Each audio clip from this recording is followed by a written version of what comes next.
The Horrible Gamers podcast may contain content not suitable for all ages. Listener discretion is advised.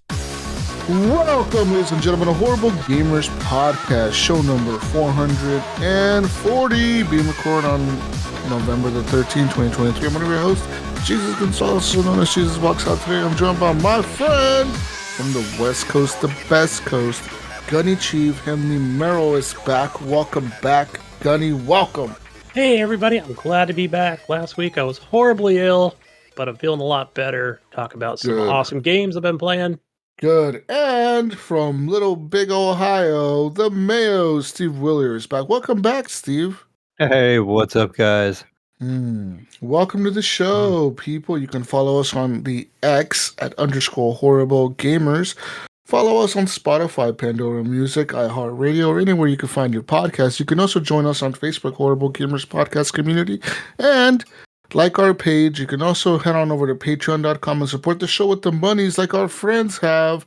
Leahy, big shout out to Leahy, Jason Sams, Robert Noble, Sean, Petrorek, Chad, Henley M, Port Chapu, Nipron, best HGP host ever, Evan Rod, Dog Bark Bark Tanaka, and Bill Garner, the second of his name, renowned first ever HGP Patreon, Father of Dragon, Elden Lord, and Starborn, Pirate of the Cosmos. Shout out to all of you for supporting the show with the monies, and big shout out to Phantom Egg for the intro music, and Broke for Free for the outro music. Yeah, went right through that one. We went right through that one. We flew through that intro. No small talk today. No, nothing, Gunny. No small talk today. No more small talk. I was told we have too much small talk. We have no more small talk. Okay? I was told Gunny. Small talk, huh? I was told Gunny gets too distracted by the small talk. He wants to listen about video games, and Mayo talks too much about small talk. You look cold over there in Ohio. It is a little chilly over here. Oh, hey, what? See what I mean? You just started small talk. I started it. No small talk. Damn it. All right, let's talk about Today's weather is Alan Wake. Yeah. Let's talk about video games, guys. Video games. So, of course, this week I only played pretty much one game. Actually, no, I played a couple. So I ended up playing a little bit more RoboCop. And I'm kind of, I don't know about that game right now. I kind of got bored with it, so I kind of stepped away from it for a minute. So I'm kind of just laying it chill till when I feel like being RoboCop again, then I'll go back to it, you know what I mean? Because it's a very linear shooter, man. It's literally walk down the hallway and shoot guys. There's nothing else different about it. Like, it's just go down this hallway, you shoot these guys. That's what it is. And yes, there's the RPG, like light RPG elements of it and like the exploring part of it, which is kind of cool. But the last mission I did was somebody was robbing the OCP bank or whatever. So then you go to the bank, and there's actually a little mini game where you have to defuse a bomb, and the guy tells you like which way to cut the wires, and he goes, you have to go from highest to lowest voltage.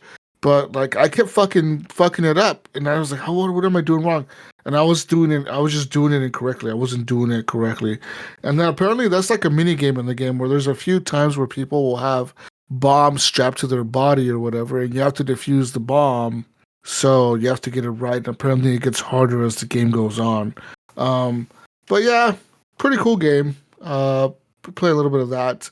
Play a little bit more City Skylines 2, Gunny, and I'm having a problem in my city, Gunny. Big problem in my city. I've been playing it. What's your problem? I've been building a big ass city, right? And I got a lot of tiles, a lot of them. And I got it all out to the coast, and I got this city being built. The problem with my city, though, is the pollution, man. Like, I have too much pollution, not enough people moving in, and not enough, like, taxes coming in. Like my city is spending so much on, like, services or whatever that I can't, like, the money is dwindling down. Every time I hit a milestone, you get, like, $1 million or whatever, right? So that kind of holds me over. But I've hit a point where my city's not growing fast enough, so I'm going to run out of money and go bankrupt. So, like, I'm trying to, like, cut all the services for the city. So I'm putting, like, police budget down to, like, 2%. fucking fireman budget to like 10%. Now the whole city's catching on fire and shit. Like defund the police guy here. Yeah, fucking crime everywhere and shit. Fucking shit's going to shit, man. And What, like is nobody want to live here? I pollution, wonder. and then Jesus, fucking pollution, paying people minimum wage, the pollution. cops. Yeah, and then pollution is fucking all over my city, man. It's fucked. But I built a university there. I'll tell you that. I built a college. So I was able to build a college. I built the Rockstar Mansion, the Artist Mansion, some other guy's mansion. And I set up gated communities and all this shit. But like I have a problem with just the budget, man. Like I don't know how to manage the budget. I'm trying to like lower some stuff, like unnecessary like shit like the trash. I kind of lowered that a little bit. I lowered medical. I'm the wrong guy to ask on that one because I immediately when I first started this game up, I automatically just went to unlimited budget, like sandbox mode. Yeah, that's how I do it. You're playing the real game right now. You're playing baby mode, unlimited budget. You could do whatever you want and never mess up. Yeah. Oh well, yeah. I guess you could mess up, but no, you can't because you never go bankrupt. You got unlimited money. I guess not. Yeah, unlimited funds, baby. If you fuck up, you just destroy that whole section of the city and rebuild it. That's something else. Yeah, I will go back. I will eventually. I will make a second save with a budgeted game. So like I'm playing the real mode, Gunny, not That's baby hard mode. Okay, I'm playing the real mode, and my budget, man, legit. My city got to a size of like about I don't know, like 40, 50,000 people or 60,000 people or whatever. And the city is pretty big. And I'm like, I have a lot of housing, a lot of like housing and all this shit set up everywhere. Problem is that people don't want to live in apartments. People want to live in like single family homes or whatever. So I have to build those. And I'm building apartments and nobody's moving into them. Like the demand for apartments is like none. Demand for like those townhomes, like multi-family townhomes or whatever, those is like none. It's like non-existent. So like everybody just wants to live in a single family fucking home apparently. And I can't like I can't keep up with the demand. I can't zone enough area, man. Like I'll buy new tiles and I try to build as many streets as I can on that tile to like pack houses in there, like I try to like jam as many houses as I can into this area. Gridlock and it just city. doesn't And it just doesn't work, dude. It doesn't work. It's like these houses are not being built fast enough, and I'm losing money left and right. And I built a new power in my city is a problem. Like I ran into a thing where like power is now becoming like gridlocked everywhere. So I have to build power substations and shit, and like destroy buildings and like build new substations, and like the sewage became a problem in my city.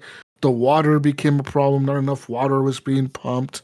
It was fucked up, man. Like the city is fucked. Sound like a city in Michigan here, man. Like I'm just gonna nuke it, I think, and just call it good. And then a tornado came through, dude, and like, oh man, it was bad.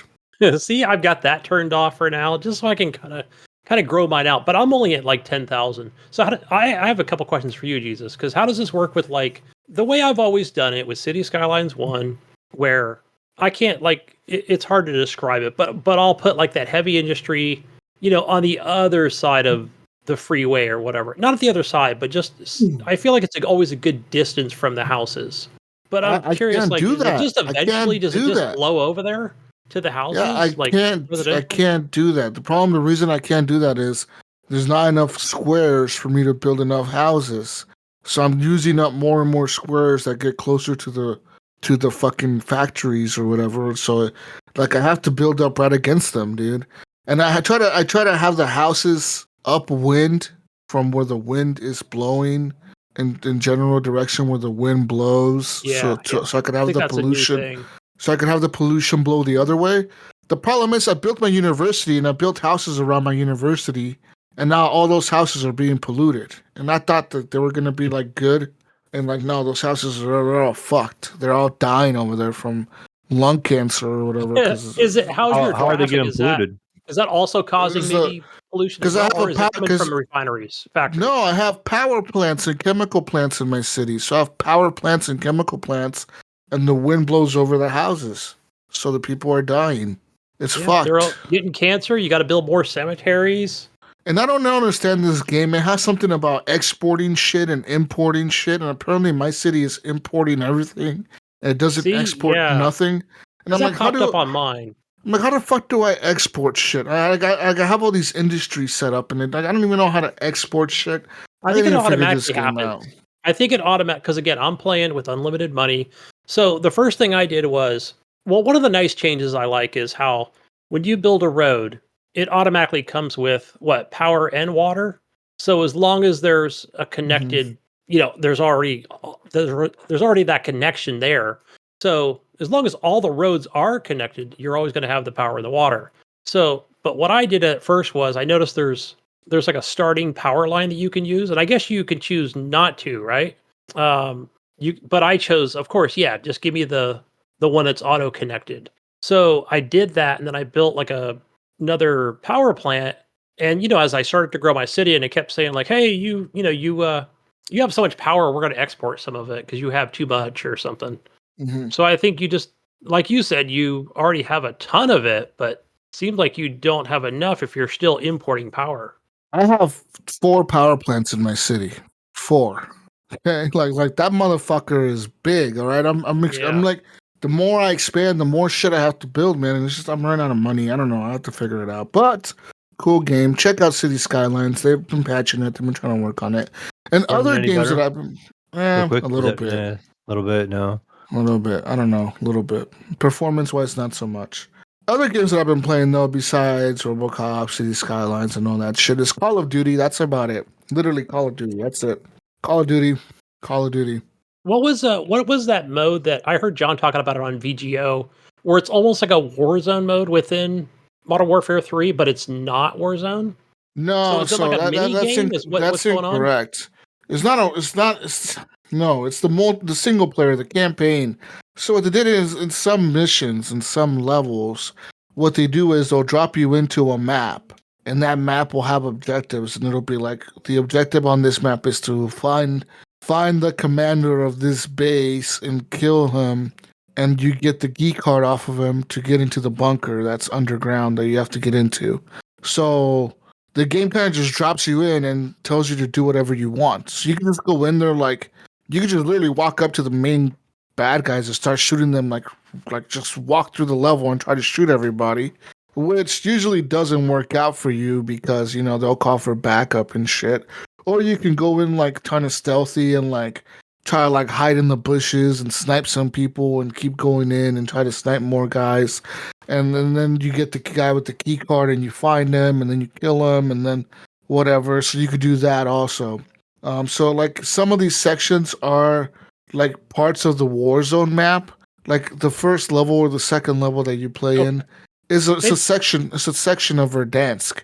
So people don't realize that Verdansk is actually based like Modern Warfare series is based in that world, and that Verdansk is like a country or whatever that's in Modern Warfare 1, mhm. and that's where the Warzone map got made. It got made in that Verdansk area. So when you play Warzone, that map is called Verdansk, and that's what it is. So there's sections of that map that are in the campaign that you play in, kind of open worldish, where you'll have objectives and you have like loot. There's like loot crates around the map, and it'll be like, "Hey, man, we have loot crates around there or whatever. Like you could find these, and then if you find them, you get like special gear, like a special gun or armor plates or a perk or a kill streak thing, like call in an airstrike, call in a predator missile, call in a gunship, whatever. You can use it like a kill streak. So it's not really like Warzone, but kind of. It's more like the DMZ mode, where there's enemies around the map, you got to kill them. Yeah, Um, is there like a timer on that or anything no, like there's within no that campaign? timers. No. Only timer I ran into was one timer where this nuke was about to go off, and I had 2 minutes or 3 minutes to run to the fucking thing to close the fucking doors or whatever. So I had to run, and like that time I only died once because there was a juggernaut that appeared, like in this fucking tunnel. And the fucking juggernaut, you have to kill him to get the door to open so you can keep moving. And that motherfucker kept killing me because I kept running out of bullets. So I had to figure out how to fucking get more ammo and shit. And then I finally killed him, and It's whatever. The campaign's okay. I kind of like it. There's some pretty interesting levels in there. There's one on a plane that's kind of cool that you kind of get like whoa, that was pretty cool. And like there's a few other ones that are kind of cool. I haven't finished the campaign, but I look forward to playing more of it. I don't know when I'll get back to it though, honestly, because I've just been playing the multiplayer since it came out on Thursday night. I've been playing a lot of just the multiplayer itself. So the multiplayer's kind of been changed up this time around. So they did bring your guns over from Modern Warfare 2 into this game. So if you had guns that you unlocked in Modern Warfare 2 and you had them upgraded and leveled up and you have all the attachments for them, you can actually use those guns right off the bat. They're right off the bat available to you with your camos and everything. But they also introduced new guns for Modern Warfare 3. So there's new guns in the game now from Modern Warfare 3, and those are the ones you have to level up. You can still level up your old guns. They're all kind of there. Everything's kind of there. Nice. So they kind of combine the two games. Modern Warfare 3, the maps are only the Modern Warfare 3 maps. So don't think just because, they combine the two games, you're going to be playing on all the maps. I think eventually Call of Duty might figure out a way to bring all the maps together. So, like, they'll just say, fuck it, we're going to add all these maps to these maps and just have, like, 50 maps to play on or whatever. I think that's what they're trying to do because they kind of have all these games in one launcher almost. So you can launch Modern Warfare, almost like a launcher thing pops up. And from there, you can launch into Modern Warfare, the 2019 one. You can launch into Modern Warfare 2, or you can launch into Modern Warfare 3. And you choose which one you want to launch into, and then it'll just load up that game. Or you can launch into a campaign if you want to play a campaign mode or whatever, or the zombies mode or whatever. Isn't that what they had in Battlefield? Didn't Battlefield Yeah. kind of have something like that? Yeah. Battlefield tried to do this, and they kind of got rid of it with 2042. They kind of abandoned the idea with it. But back in the day when Battlefield 5, Battlefield 1, Battlefield 4 were around, they tried this. They had an update where they brought all those games together into a launcher. So if you had Battlefield 5 or Battlefield 1 or Battlefield 4, you launched it. At any given time, you can go back to the main menu and say, I want to switch over to Battlefield 5 now. And you would just click on it and it would just relaunch. It would launch Battlefield 5 and now you'd be in the same menu, but now you'd have the Battlefield 5 shit on there. So the games weren't mixed in. It was just a different game, but in the same launcher. So it's kind of what they're doing with this. The unfortunate thing for me is that I did buy Modern Warfare 2019 on Battle.net, which is shitty because I think that was the only thing it was available on back then on the PC. Yeah, it wasn't available on Steam. Yeah. That's where I have it as well. It wasn't, yeah. So now that I own Modern Warfare 2 and Modern Warfare 3 on Steam, that doesn't show up on my list as an available game for me to play. Oh, man. So I would have to like You can't link an account or rebuy anything it. like that? I don't think you can, no. So like you have to rebuy it on Steam if you want all those games to show up on the list. Now, if you have it like on the PS5 or the Xbox and you did buy Modern Warfare 1 and Modern Warfare 2 on those consoles, and you've bought this one on the same console, you would see all those on the launcher. So there's that. Performance-wise, the game on the PC runs pretty good.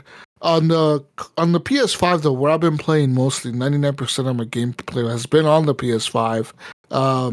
The game runs fucking great, dude. The campaign feels good. Like it looks good. The multiplayer feels pretty solid, and it feels good on a controller, and it runs well. I don't have any issues with it. But yeah, the game, it's a fucking good game. Like it's a solid multiplayer, man. You bought it on both, right? So I did. it's not cross-play or anything like that, right? So you're just literally, well, not cross-play, but like you got to buy it for both platforms, right? Oh yeah, you got to buy it for both, which is that sucks, right? But I mean, what can you do? I believe it's gonna be. Yeah, I'm. I'm just thinking. I'm curious too. Like when I don't know, whenever 2024, Microsoft takes over the next one or whatever.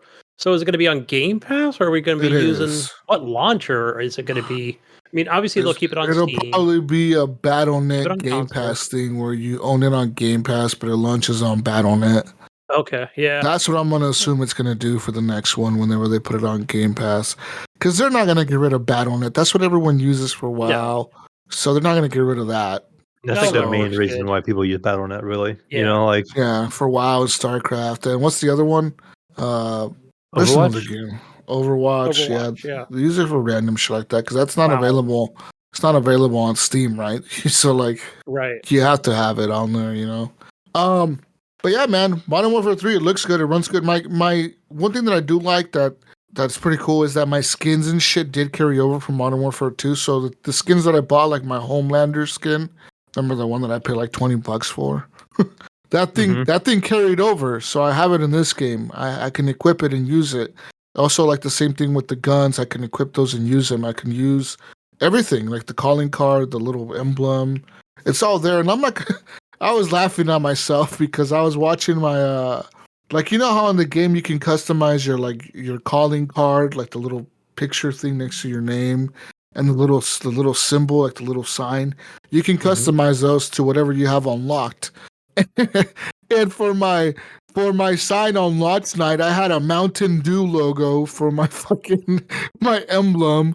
It was like an animated Mountain Dew fucking logo thing, and for my fucking picture, I had a little Caesar's pizza thing fucking flashing. It looks like a nuke going off, and it says pizza or whatever. It looks like I'm like, dude, I'm a fucking walking advertisement and shit in this game. Like, what the fuck?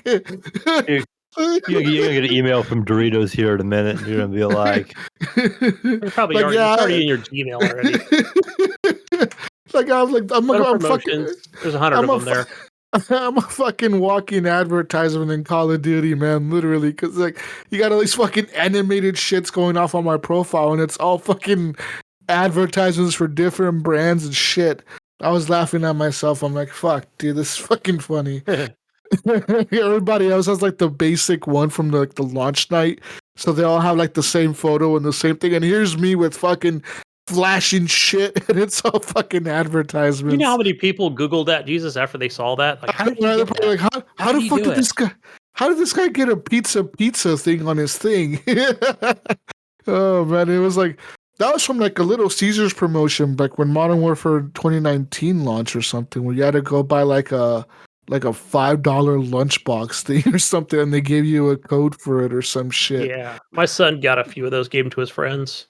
kind of like the beef jerky thing that I had Evan the had at the time. 2019 version. Yeah, the beef jerky and the monster cans and the Sasquatch thing and all that shit. It's all there, man. But yeah. So, anyways, I've been playing a lot of Modern Warfare, dude, and I really am enjoying it. I am having a blast with it on the PS5. It feels pretty solid, and I can't complain about the performance. It runs at 60 FPS solid. You can even set it to run at 120 if you want to, which I did.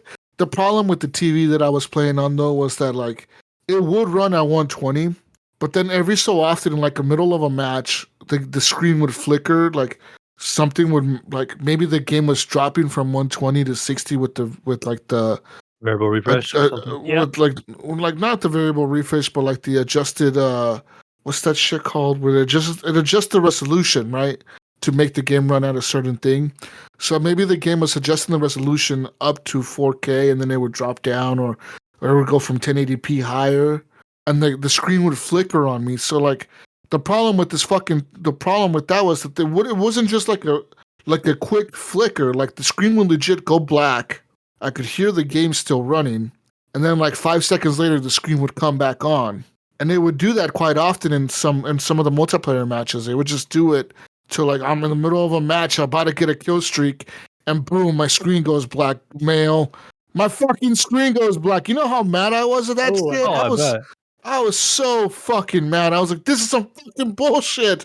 So I ended up doing it. So like the problem is that I had it set up on the PS5 under the settings. I had it set to where it had 120 FPS mode. I had it set to automatic. So the game was trying to, like the PS5 was trying to run the game at 120.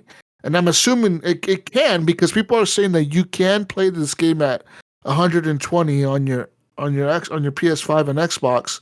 You just gotta set it on the console to like if your screen supports 120, it'll probably be at 1080p most likely, right? Because 99% of the TVs out there don't support 4K 120. I mean, unless you have like a nice TV like Mayo or some shit where you have like the newest TV, you know, you just drop $2,000 on it or whatever, then you're gonna have that. But most TVs that are out there, which let's be honest here, guys, 99% of the population uses TVs that are older than 2020.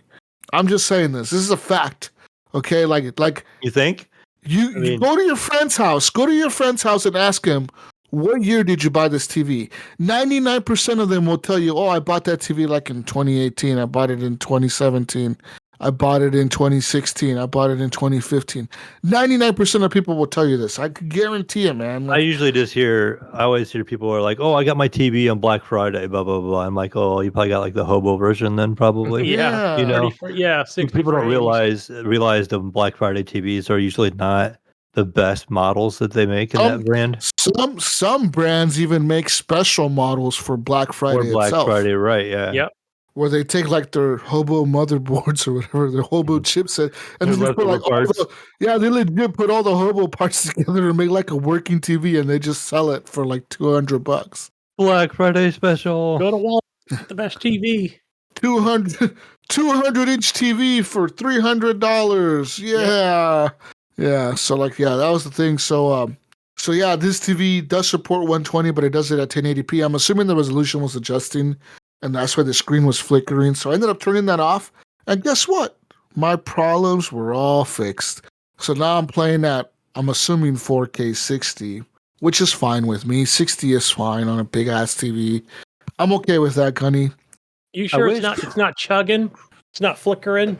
Not flickering. No, dude, it's not. No, not moving the at game molasses speed.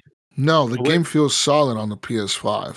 I wish now that it's getting more and more common, people are talking about, 4K 120 or 1080p 120 on these consoles.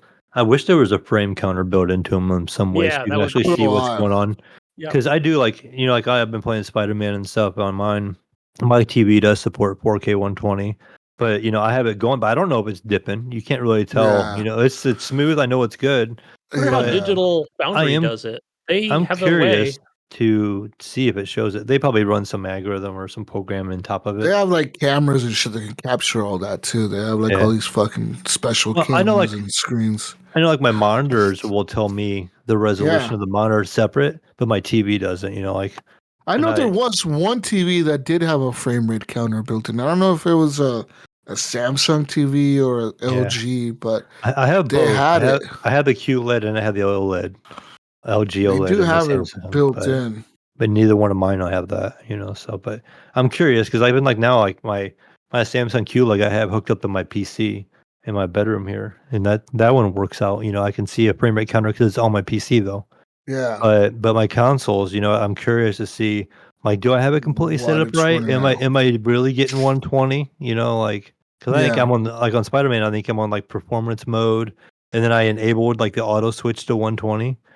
So I'm assuming it is, but that's what people said. I mean, I looked up the settings on I was like, why is my screen flickering? And people were saying you may have 120 mode flipped on and your TV supports it, but the fucking game is trying to adjust the resolution as the game is running, So I'm assuming that's what it's doing. It's adjusting the resolution, and the TV, it's not like a monitor where it's just going to adjust the resolution and keep going. Like, it's probably trying to go higher than what it's at, so the TV needs to reset itself to adjust the new shit, right? So maybe it's going up.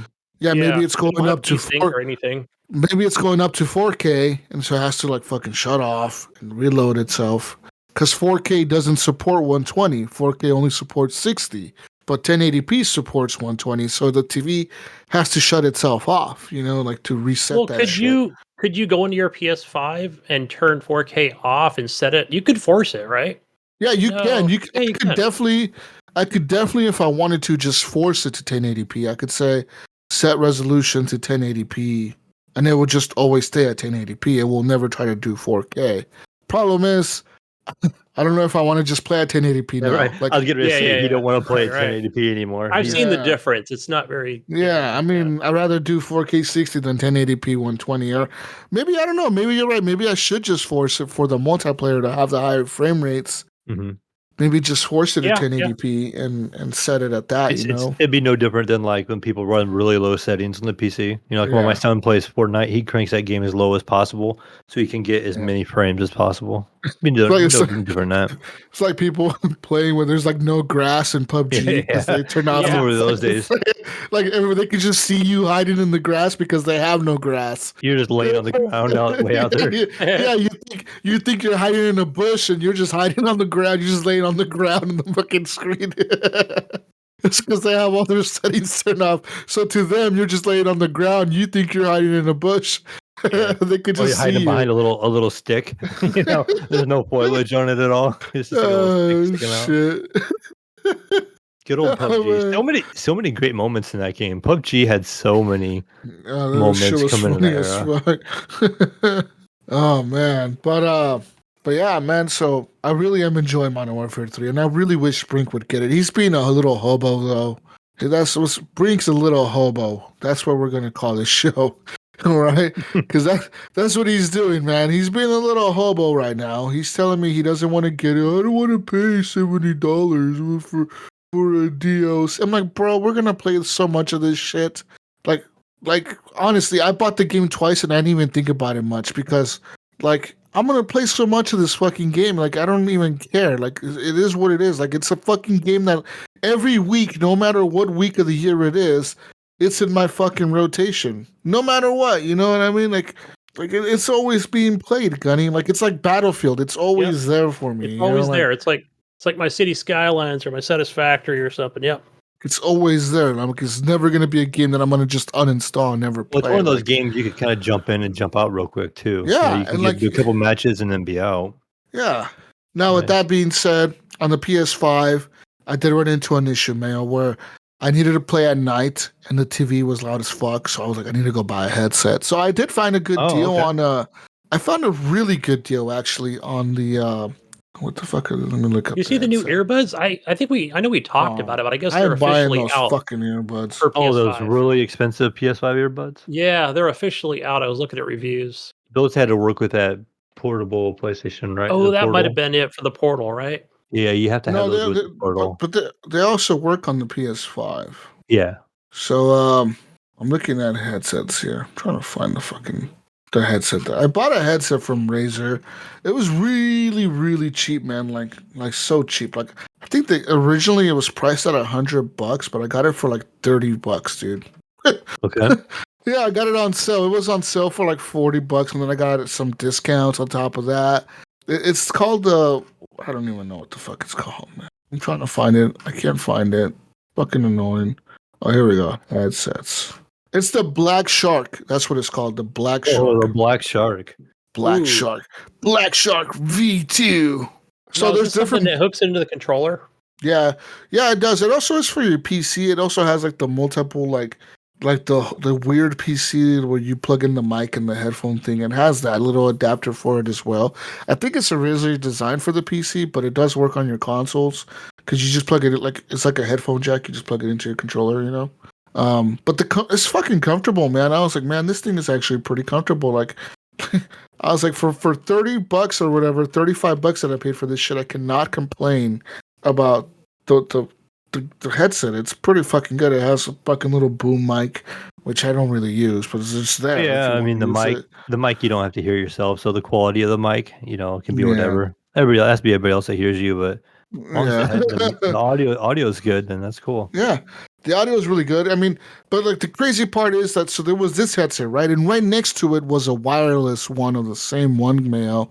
Mm-hmm. The same exact headset. It's just wireless. Guess how much that one costs? $199. 200. Yep. Yes. It was $200 fucking dollars. I even told the guy like, whoa. I was like, did you grab the right one, dude?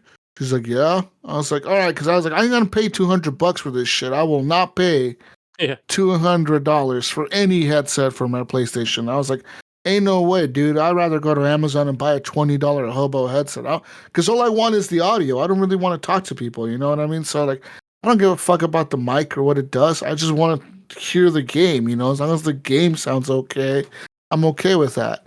And like, he's like, oh no, I'm like, I was like, are you guys serious? That's the fucking price? He's like, oh yeah. He's like, these are on sale though. I'm like, yeah, I get that. Like, but the price difference is $160, dude. Yeah, that's what you get for the wire running down. For a fucking wire. Yeah, I'm like, that is insane to me, dude. $160. But I mean, was the quality like an better? Apple quality wire. Something, yeah. Oh yeah, I don't know, some man. spatial shit on it or something. I don't know. They look exactly the same to me. I was like, I don't. Like I said, maybe it's one of those Apple quality wires. Is that what? Have you seen? Like, I ran across it. I didn't watch the video, but am I wrong? Did I see where like the Apple USB Type C cord is like $120 or something like that? Are you Is that fucking correct? serious? There's a No YouTube way. video, and it compared to What? $30 cord versus $120 Apple cord. And I didn't watch the video, but it was like the splash screen, and I was like, Wow. I don't know if they actually charge that much for that or not, but There's no way, dude. That's yeah, to be. get that Apple quality to it. There ain't no way, man. Like the dongle thing that goes into the wall. Yeah, the new USB charger for it type Yeah, yeah, stuff. yeah. So remember I told you because I've got the new iPad, or well, how long have I had it? A year? But I think it's coming up on a year. But I did buy No. one from wherever the hell I bought it from. Might have been I bought it from T-Mobile. But I don't remember it being that much. I'm looking at cables from Apple, and I'm sorting from price. And the highest price one they have is $35. All of Yeah, them that are sounds about right. 29. Yeah, I don't know what this was. This was like a video that popped up on YouTube. I don't know what it was. I didn't watch it. They were tripping. Ain't no way a cable costs 200. Even Apple Is that couldn't for the get away with Mac or that. something, maybe? Oh Yeah. no, you're talking maybe about the adapter. There's a Ethernet adapter with a lightning connector for $100. But that's like an adapter. I don't know what the fuck that does. Anyways, Maybe their new yeah, man. headset. New headset cost me like $30. It was worth it. I'm looking at the wireless one, the features that it has. It has THX spatial sound. It also has 70 hours of battery life, which I guess that's pretty Yeah. good. 70 hours is a long time. I think so, Jesus. I think that's the one that my son has. Yeah. He likes it. It's got a really nice little display with the wheel for the volume on it. He uses it all the time, every day. He likes it. I found the video, Jesus. I put it in our chat. Not to watch now, but I don't know what it is. Like I said, I just happened to see this on my YouTube the other day. This guy is tripping. 130, maybe 130 like Canadian Monopoly monies or something. Maybe. Dude. Has to be. Anyways, yeah, man, that's all I really played. I just played a lot of Call of Duty, and you guys can ask me anything about Call of Duty because I know everything about Call of Duty. How do you like it on the PS5 with the controller compared to your PC? Yeah, really good. How is that? I mean, seriously, like actually, are you getting used to it quicker than you thought? Yes, I am way quicker than I thought. At first, I was sucking, dude. Like I even told Iams, dude. Like I played with Iams the first night it came out. We weren't talking. I just jumped into his lobby. We were just playing team deathmatch, and I was getting wrecked, dude. I was going like really negative on my KD, and I was doing terrible. And there was a few matches where I did okay. I mean, but a lot of them I was doing really bad. And I told him like, dude, I don't know what it is. Like I can't figure this out. Like I can't move fast enough. I can't turn fast enough. I can't aim correctly. Like I'm trying to hit people with shots. I can't aim at their fucking head. I'm like shooting at their legs and their feet and shit, you know? And I realized that my settings, my sensitivity was down to like 4. So like my turning and my like both of my thumbsticks were set to 4. Is that so like I turned default? Yeah, that's the default. I guess that's the default value or whatever. So I set them to insane, which is 13 or whatever. So I went from 4 to 13. You, right? And I went like now I can turn really fast. And I got first it was too fast. I'm like, holy fuck, I can't control this. Is too fast. But after like I forced myself to play that way, I was like, no, I'm gonna force myself to learn how to play with this sensitivity because I know back in the day on the Xbox and shit, I used to play at this sensitivity. I used to play at 13 or even like the max, which was like 19 or 18. I think it was 10 or something, right? I used to play on the max back in the day. Yeah. And then like that was Call of Duty. I was thinking of Halo or Gears. But on this one, like I forced myself to learn it. And I like it, man. The controller feels solid. The controller feels good. It's responsive. I ended up switching my it was a weird thing, man, but I ended up switching my melee with my thumbstick because on the Call of Duty the default to like stab people or whatever or hit them with your gun is the thumbstick. The right thumbstick, yeah. And then circle is to crouch. And I hated having to move my thumb to crouch or whatever, so I ended up moving that to the thumbstick. But I find myself gripping the controller really hard when I shoot people. I didn't realize that I do this, but apparently I do this because every so often I'll be shooting someone and my guy starts to crouch and drop to the ground. Like he'll go prone.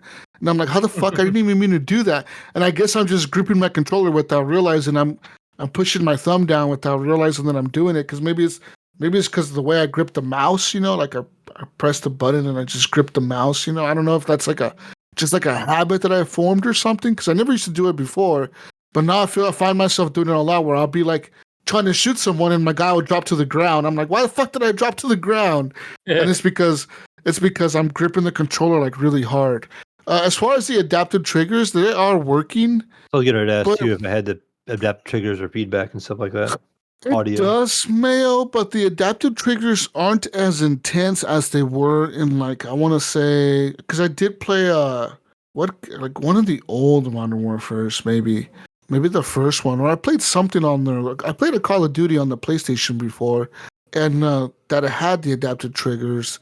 And back then it was more dramatic, where like you run out of ammo and the trigger would feel loose, but then if you had the gun, it would feel like really tight.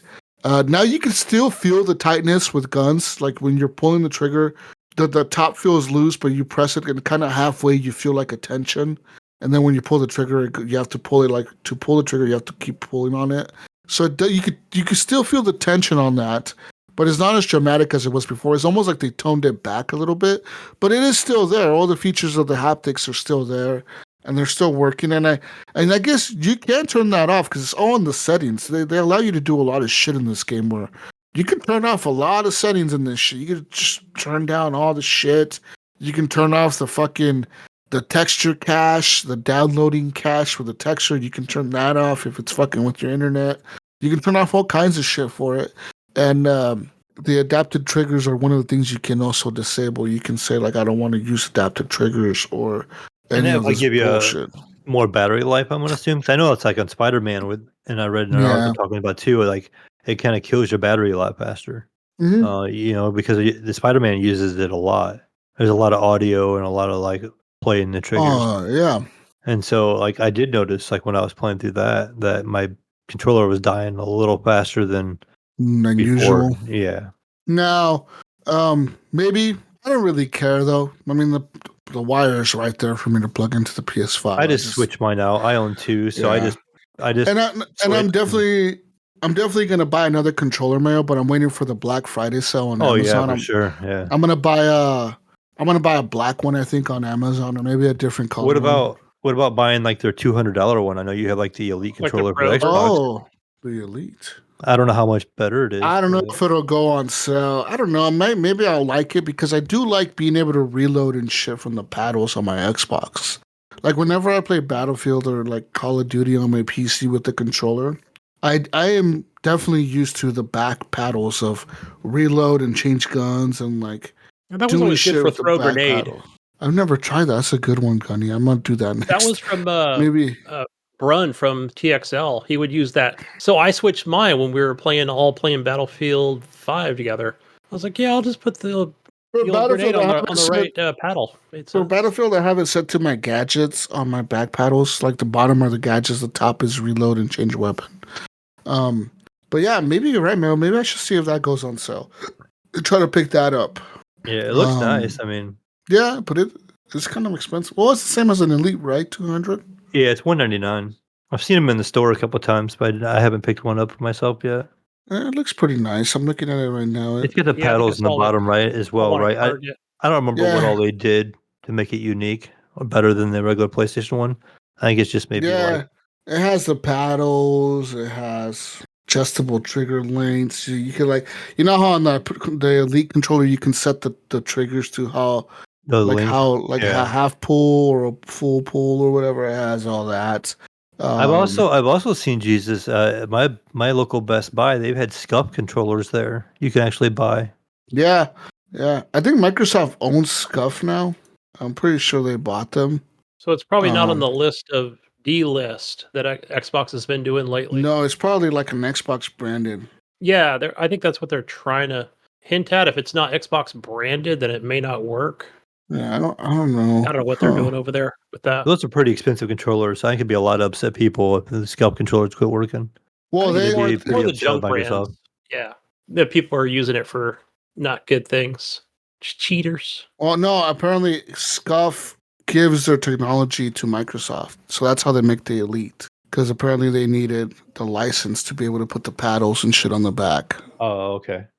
So apparently they licensed it out to the Microsoft team. That's why the SCUF controllers and the Elite look almost exactly the same if you look at them, you know? Yeah. It's just the SCUF you can customize the plates and shit, and like on the Elite. But like if you look at the paddles look like the same exact design.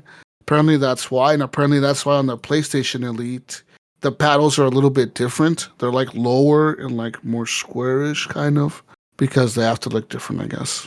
Yeah, they don't want to pay that money to Scuff. Maybe they don't want to. Maybe they just said, "Fuck you, Scuff. We'll just make a different looking paddle, motherfucker. How about that?" Problem solved. Yeah. Infringement. Yeah. But yeah, I'm looking at the Scuff controllers. And they're kind of expensive. I mean, they're not a whole much more than the Elite. No, I mean, they're $50 more for like the super ones, like the FPS ones for like the PS5. They have the little paddles and everything. It's almost the same. I don't know, man. We'll see. Maybe I'll get one of these. I don't know. I'm not all into console gaming yet, man. I'm only playing Call of Duty on it, right. man. Yeah, I mean, my son has it It's the Spider-Man. on Steam, and I can launch his Steam account anytime and play it here on my PC. Just using his, or I can buy it. But I mean, I already have it installed on my PC. It will not like typically like as long as the game, like say I buy a game, say like Baldur's Gate. This is an example. I don't have Baldur's Gate, but if I bought it and installed it on my PC, since his Steam account is on my PC as well, usually when he logs into his Steam, my game is available for him to play. Call of Duty does not work that way. When I launch my Steam, even though he owns it and it's installed, it tells me I still got to purchase it. It tells me to buy it. But if I go under his Steam, I go to his Steam profile, it'll let me play it. So it's like linked to his profile on Steam. But it works on the console. Like you can game share Call of Duty, right? I'm sure you can. As far as I know, you can. Yeah. And I'm not sure we have game share set up anymore, but I can just log into his full account. Maybe I'll try to do game share. Maybe you have it set up to where you can share your games with him, but he doesn't he doesn't have it set up where he can share his with yours. But like I said, either way, I can just jump into his thing. I'll have to see. I'll go to his account and see if I can enable it so he is sharing on. And then maybe that's what it is. Maybe he just doesn't have it enabled to where he can share his games with you. But yeah, it shows it installed and everything, but it tells me I have to buy it because it shows it on my hard drive. It's like it knows it's there, but I don't have. Let me tell you something. The new Modern Warfare 3 automatically installed for anyone that owned Modern Warfare 2. It's there automatically. Like if you already own if you own Modern Warfare 2 or the first one on Steam, it automatically installed 3. It just installed it. It said, "Fuck you, we're just doing it." Wow. Yes, that makes sense. That's a fact. Because do I have 2? Because I was like, why is there like a fucking 180 or whatever? Yeah, exactly. No, yes, that's huge a lot of hard update, drives, that huge update, that was Modern Warfare 3 installing on your hard drive without you even owning it. It just installed. So if you buy it, Mayo, all you're going to do is unlock the license for it. It'll be like a 100 megabyte patch. It'll just unlock it for you. Wow. Literally, that's what it is. Even on the PS5, it did the same thing because I already had Warzone. And then all of a sudden the other day, like on a Tuesday or whatever, it was just like randomly it was like, boom, like there's a 200 like gig update for Warzone. I'm like, 200 gig update? How the fuck? Right. So I just let it update. And when I bought the game on Thursday for the PS5, all it did was just say, like the download, when I clicked on the box to like select what to download, the campaign was like 40 gigs.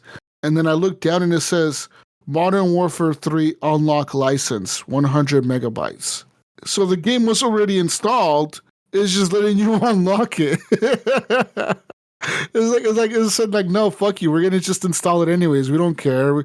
You're gonna buy this eventually, Mayo. We're gonna install it right now for you. Yeah, we'll help you out here a little bit and use a 200 gig hard drive for you. Yeah, it literally is what they did. And even on Steam, when I bought it on Steam, it was the same exact thing. I bought it. And all it did on my Steam was do like a little fucking quick patch thing, like 2 seconds. And it was like, okay, ready to play. I was like, what the fuck? Ready to play? I just bought this like 2 seconds ago. And it's like no, go ahead, dude. Go ahead and launch it. It's ready. Like go. It wants you when they're playing quick. Like we knew you were gonna buy this, man. Just go ahead, bro. Just we don't care. Just go ahead. So yeah, if you own, that's what like I was saying, Modern Warfare 2 it's almost like a launcher now, right? So it's like the Call of Duty launcher in your Steam. It's what it is. So like it just downloads the game. Like, fuck you, we're just gonna put it in there. So yeah, same on consoles. So if you own Modern Warfare 2 and you don't plan to buy this, I would double check your hard drive to make sure you don't have 120 or 180 gigs used up of a game you're not ever gonna play. You know, like, or maybe it's just an Xbox thing. Maybe Xbox said, "Go ahead and do it because we're gonna put it on Game Pass anyways. Eventually, they're all gonna own it, so just do it. Fuck it." But like that's weird though, right? Like the game doesn't even ask you for permission to do this to your hard drive. It's just you gave them permission by having Modern Warfare 2 installed. So like, isn't that crazy to think like these companies could just assume permission because of the previous game you have installed? So like it would be like EA and saying, "Oh, Mayo, since you already have Battlefield 2042 installed, we're just going to install Battlefield 6 onto your hard drive." That way you have it whenever you want it. Yeah, like we don't give a fuck if you're going to buy it or not, Gunny. We're just going to put it on there, dude. Like, fuck you. I don't care if you're going to buy it. You know, like taking up your space, dude. Like, yeah, if anybody can get away with it, it's them. Yeah, it's like, how did Activision just like do this without like people get? Like, I'm surprised people aren't really mad about that, but people it's probably a thing, don't know. man. They probably don't even know, in all honesty. But it's a thing because I did notice it on both my because on my Steam, like I said, I saw the update and it said 100-something gig update. I'm like, what? I'm like, oh, maybe they're updating Warzone or something. And no, what it did was when I bought the game, I was expecting like a fucking 100 gig like fucking download or whatever. It was like a 2-second download, and it said, "Boom, game ready to go." I'm like, game ready to go? What the fuck? I just bought this. And I launched it, and sure enough, it was all there. It said like, "No, this game's already been installed. Like, your shit's all here, dude." Like, we knew you were coming, Jesus.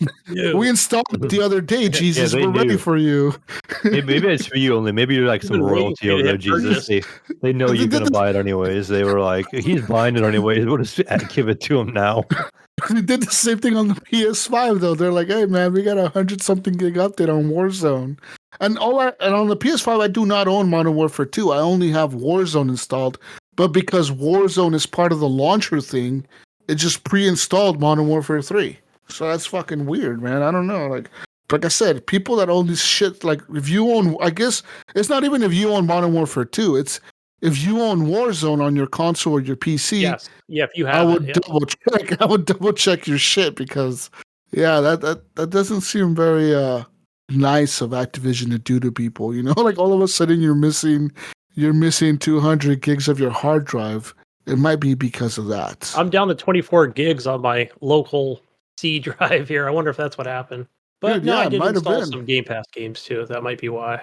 24 Gunny, Gunny lives life on the edge, dude. Yeah, he does. 24 gigs? No, but then so that's the SSD. But then I've got the other two. I've got 1.46 terabytes free, and the other one is 600 gigabytes free. The one that Mayo gave me. You're decent. Okay, I was about to say, man, you're living life on the edge over there. Just 24 gigs of free space on your PC. I'm about to look on here to see what games are on here. I think it might be Warzone with that update. Fucking Warzone with its 400 gigs it's taking up because it has Modern Warfare 3 installed. Oh, fuck. But that's all I played, gentlemen. I mean, that's really all I played. The maps are cool in Call of Duty. There are a lot of the old maps from Modern Warfare 3 back in the day. So, like, they even have the same name, Mayo. You will recognize the name of these maps, but they've all been in, like, the previous Modern Warfare. So they're either maps from the first Modern Warfare, the second Modern Warfare, or the third one. I'm talking 360 Modern Warfares, you know what I mean? So, but these maps have been redone. Almost like the ones that were for Modern Warfare 2, like some of the maps were redone. It's the same thing here. So, yeah. But there is some shit where, like, me and Ives were playing a match on Overgrown, which is a map that has, like, a thing in the middle. There's, like, a bunker you go underneath, and there's two sides of, like, fields of grass. And, dude, these guys honestly had us spawn trapped. They were in our fucking spawn, hiding in bushes, and every time we spawned, they just automatically shoot us. They would just shoot us. We didn't even have time to, like, move, and they would be killing us. And it was kind of annoying, you know, because your character does pop up on the game, like, I want to say maybe a second before you, like, take control of them, you know, because they load them in. Yeah, yeah. And these fuckers were just shooting at us. They were just shooting at us automatically, and we were just dying left and right. And And me and Imes were like, what the fuck, dude? And I told Imes, like, these fuckers have us spawn trapped, and like the game doesn't know how to like switch us to a different spawn. And so like it was messed up, and Activision did admit that like they did notice that in a lot of the games, like a lot of the maps. So they like locked certain positions for the map. So like they unlocked for some areas how to spawn and how to despawn and how to like do shit. Like they changed it up. And I think So also some this hot fixes on it. That's yeah, good. and I also think this game has some anti-camp technology, guys. Like honestly, all right, because I was camping on top of this building, and I was like, okay, I wouldn't say I wasn't like in the same spot the whole time, Mayo. So it's like a big building, right? And I'm moving from the left to the right on this catwalk on top of this building, and I was sniping people. So I would snipe people from the right window, then I'd kind of move over to the left window and snipe people from there. Then I moved back to the right window. But I was generally in the same area, like the same little like catwalk, right? And I was there for like about 2 minutes in that little area, maybe 2 or 3 minutes, just in that same spot in the match. And the game would kick me. It would say, you've been kicked for inactivity. And then I tried it again. I tried it again in a different map. I was like, I'm going to stay in this little area for like a couple minutes to see if it does it again. And sure enough, I was in the same little house for like 2 minutes straight in the match, and boom, kicked for inactivity. So instead of saying like you're a bitch ass camper, it just says you've been inactive. Inactivity? Now I don't know if it's a bug. Maybe I'm tripping, because usually the only time it would do that is if you just stay still and you don't even shoot your gun, right? Like if you don't do anything at all, that's when it kicks you for inactivity. But like this was kicking me for inactivity, even though I was moving around and shooting people and getting kills. So like I don't know if it's just a bug or if it's like an actual feature in the game. Now if it's an actual feature in the game, that's kind of interesting that they've done this where like they're trying to force people to play more. Like, no, man, you got to move around the map. You know, like instead of staying within the confines of the catwalk. Yeah, like, Mayo, we're gonna kick you if you stay in that fucking house the whole match, bro. Like, get the fuck out of that house and Can you run around the imagine map. that happening in Battlefield? People would be like, "Fuck this!" Oh yeah, people that hide on top of the cranes all night, all day, and fucking spawn and snipe and shit up there. You know, they would be fucking pissed in They're Battlefield. up there for 30 minutes, man. No, literally, there's people up there for you're right, Gunny, because there's matches that go like an hour. There will be people up there for 25 minutes. Yeah. Just sniping from the same spot all match, dude. Because every time you go to find them, you're like, where are they? You're dead. Yeah, same spot, right. same fucking spot. I know where they're at this time. But I want to know, is this a feature, Gunny, or is this a bug, Mayo? I don't know, man. Like, yeah, I don't know. I'm thinking, sounds like a bug, but it could also be a feature. I think it could be a feature depending on how, like you said, it was like left window or right window. Legit. I would test that out. I would test that out, like, just be on the ground and just go back and forth the same distance. I'm going to be on the PC now for a little bit, and I'm going to do the same thing. I'm going to go to that same spot on the map and try to do the same thing on the catwalk, and I'll see if it kicks me on the PC. Because it might just be a fucking bug on the console or something, you know, like some sort of PS5-related bug or some shit. Look, this shit did it like twice or 3 times to me. It did the same thing, dude. Like I said, oh, you've been kicked, dude. Like, stop fucking camping, you little bitch. Yeah. Like that's what happened. I was like, oh, fuck, an awesome spot and you suck. Yeah. But yeah, what have you been playing, Gunny? I know you've been playing some Alan Wake. Yeah, man, I've been playing that like it's so good. It's for those that don't know about Alan Wake, so as far as the first one goes, but you know, we've talked about this many times before. It's X-Files meets Twin Peaks meets Silent Hill. But I'm going to add one more thing, Jesus. It's also meets Resident Evil, because that's the vibe that I get from playing this. You know, after not playing, you know, I did buy the remake, not the remake, the whatever version of it. Of Alan Wake, or of the first one. So, and I never did get to play, like, there was, so on the Xbox 360, I'm sure it was on the PS3 at the time, where, what would you call it? They're just like, I forgot what those games were. I can't think of the name of it right now, but it was just like a smaller game. So, but I never played it. So I played the first one. I bought the 2 DLCs for it. Loved it. The story was great, and you know, I feel like it was ahead of its time, where you know, you're not only using guns, but you're using like a flashlight to fucking blind enemies. Or so good. So yeah, in this one, you know, it starts out where it's you're starting off with this FBI agent, like special agent, to go investigate this murder. Probably, what is that name of that town, Jesus? Is it Bright Falls or something like that? Something It's like supposed to be that. like in Washington, so you're in that same area as Ellen Wake Like you're One. you're like in that foresty, rainy area, right? Yeah. So Yeah, like you're. Washington and Oregon. That's what it looks like. I think it was Oregon, right, where you live, same area, Was it? Or maybe it or it could was have been Washington. Washington. It But looks the same, literally, where I'm at in Washington. It's all the yeah, same fucking pine trees and fucking rain.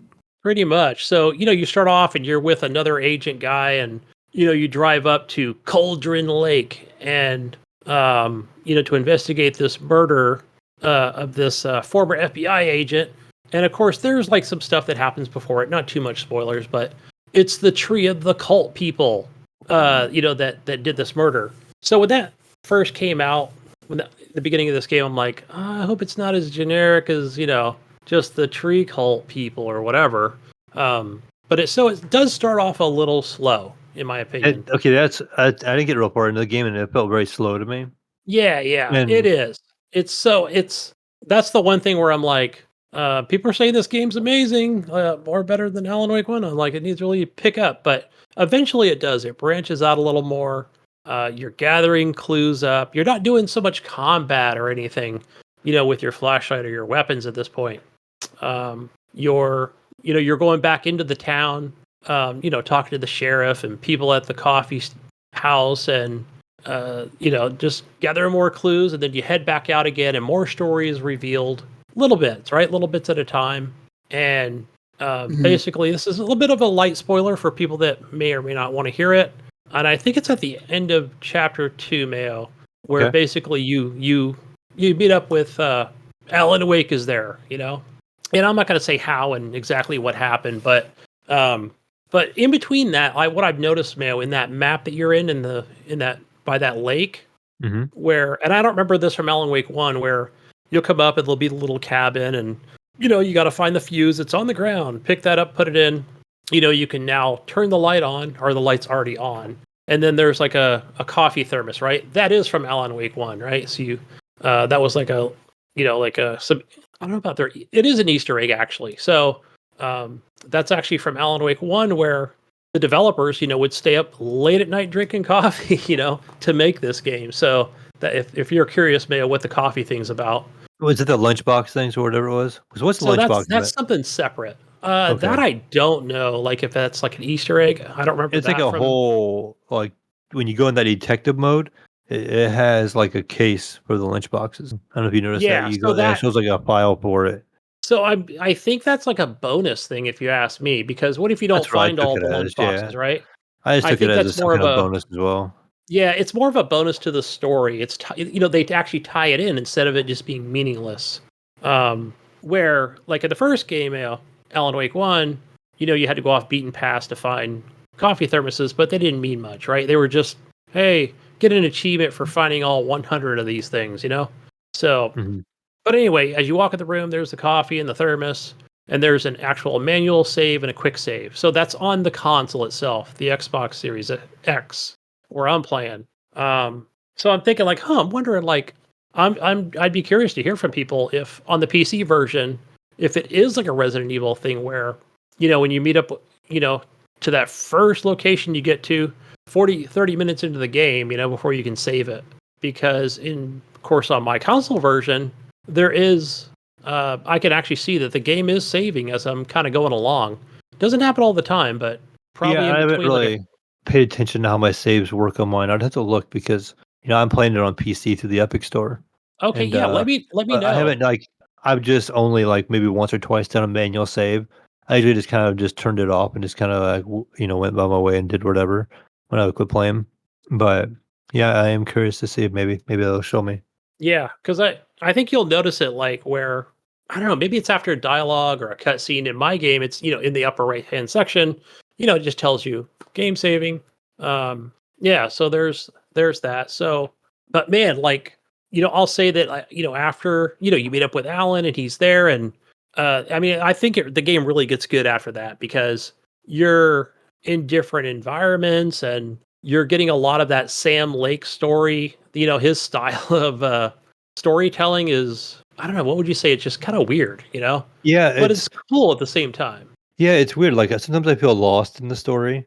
You know, and when I'm the detective and I'm trying to figure out stuff, I feel like I'm right on. But when you start getting with this stuff with Sam or Alan Wake and stuff, I'm just like, what is going on and what's he talking about? You know, kind of like the way he worded it. Sometimes I'm like, It's what? and if you notice, he words it that way constantly all the time. Hmm.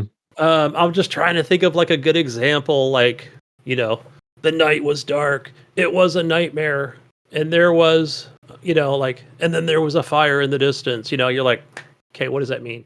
Like, Yeah. yeah, like that's just how that's how he writes the stories. You know, I'm trapped in this room. You know, will I ever get out? You know, So like, combat in the combat in the game, like so far, what I did, like I literally just got the beginning of the second chapter, right? And you go back to the lake. And I don't think it's really gonna spoil nothing. And you're walking around like in the water, and you get attacked by a couple guys. And there's some lighting right yes, there. Like I was like trying to stay in the light. I kind of understood from the first time you run into the first guy that attacks you, like they want you to stay in the light, and they can't necessarily see you.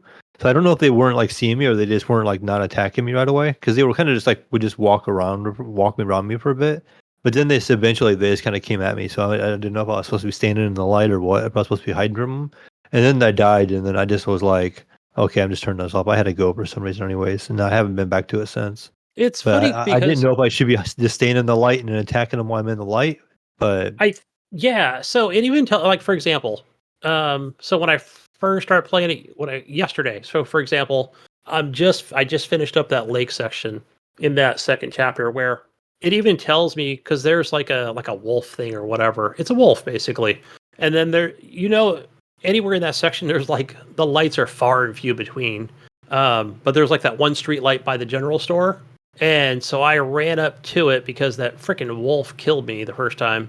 So I ran up to it, and as soon as I got into that area, it even told me like something about like, you know, yeah, staying in the light is better or something, or a way to, you know, avoid enemies or something. But then I noticed that that wolf started walking up towards me instead of like leaping towards me. So I was able to mhm, kill it faster. But maybe the enemies, they will just stay out of it. But eventually you got to come out of the light, right? right. Um, but later on, Mayo, it does instruct me. So let's say like you know where the enemies are going to pop up or something. Not the ones that are scripted, but it'll say like turn your flashlight off. You know, if you can navigate your way through. But that's through hallways. You know, the part where I'm at. So I think if you can keep a good distance from them, I don't know. It even yeah, that's what it instructs me to do. But it gets weirder. Yeah, the game goes on and you're changing up the story a little bit. I don't think it's not a choice thing. You kind of go between like how you write the story, man. It's pretty freaking interesting. So, but yeah, I like the way the city is. The lighting is really good. A lot of good jump scares in it. Yeah, the game Um, looks great, like, graphically and stuff. It was yeah, just so slow, so early is where it kinda lost me early on because I had so many other options to play, early on. But now I kinda feel like I wanna jump back into it, maybe give it another shot. yeah. So I mean, did you already go back where the monster came, and then I don't think you have that much further to go before you're pretty much out of that lake area. You know, Yeah, I'm sure I we'll went probably go back to it eventually, I but left the morgue. I wanna say that was the end of chapter 1 when you leave the morgue and they tell you to go back and, for some reason, you have to go back to the thing where you do the witches was it like witch's hut or something like that? yeah, that's where you have to do the And ritual. yeah, and I was going back there, and I think I was getting ready to do the ritual, or I just did, and I'm, like, standing in the water, and there's, like, a light above you, and then 2 guys appear, and they're, like, walking around. I think they have axes, Yeah. and I tried shooting the heck out of one of them. And I think I had to reload, and then the other one just came up and just, like, stabbed me, with the axe, It's and I died, so I was like, "Oh." Then I had to yeah, go anyway, so then I just turned it off. I haven't been it's back kind of since. funny. It's kind of funny, like what you just talked about, where yeah, they got me at first as well, and I'm just playing on normal. Um, Same. but where so one of the things I don't like in, you know, maybe a game like this where let's say if I'm back a little further and I know that they're gonna swing on me or something, and I'm trying to, it's like LB on the controller is where it's gonna evade. But then if I'm backed in near to a bush or whatever, I can't see if they're gonna swing on me or not. Kind of like when the big guy was, you know, which I think you fought already. Like he's coming at me and it's like I'm in the friggin' brush. I can't see him, you know. So I'm trying to get out more in the open. But one thing I will notice is the game will it kind of lets you reload the weapon. You know what I mean? Like, oh, should I reload? It's like a Resident Evil thing, and the enemy's coming at me. But it does kind of let you do the reload. It's like, okay, I'll wait for you to reload your weapon. Oh, okay. So, yeah. But man, like there was that first kind of boss fight thing, and man, like I literally, Mayo, I had like 2 bullets left, and you can go around and find like these what are they, like the little coolers or whatever. You open them up, they might have ammo or a little bit of health left in them, and it's like I'm just running around that little area, like, oh my god, there's actually fucking ammo here, fuck. Because I was thinking like I might as well just die, and like I think I killed him. I had like 1 bullet left, and I'm like, all I can see is red on my screen because I'm like near death myself. So that was pretty epic. But yeah, I'm enjoying it. I'm enjoying the story, what I'm actually getting out of it. Yeah, but there's some cool stuff coming, Mayo. I just don't want to spoil it. Where Alan meets someone, and it's actually like a real thing. You know what I mean? Like it's not like a video game thing. It's actually real, like on a TV show. So that I thought that was really cool. So, but yeah, The TV show is kind of funny. The ones you can watch, the little TVs, and somehow they managed to make it feel kind of creepy while you were watching it. Like it just feels creepy. Yeah, like in the first one they do that, and then this one. So this one you actually just go into the TV show and you're a part of it. You're a guest. Oh, and nice.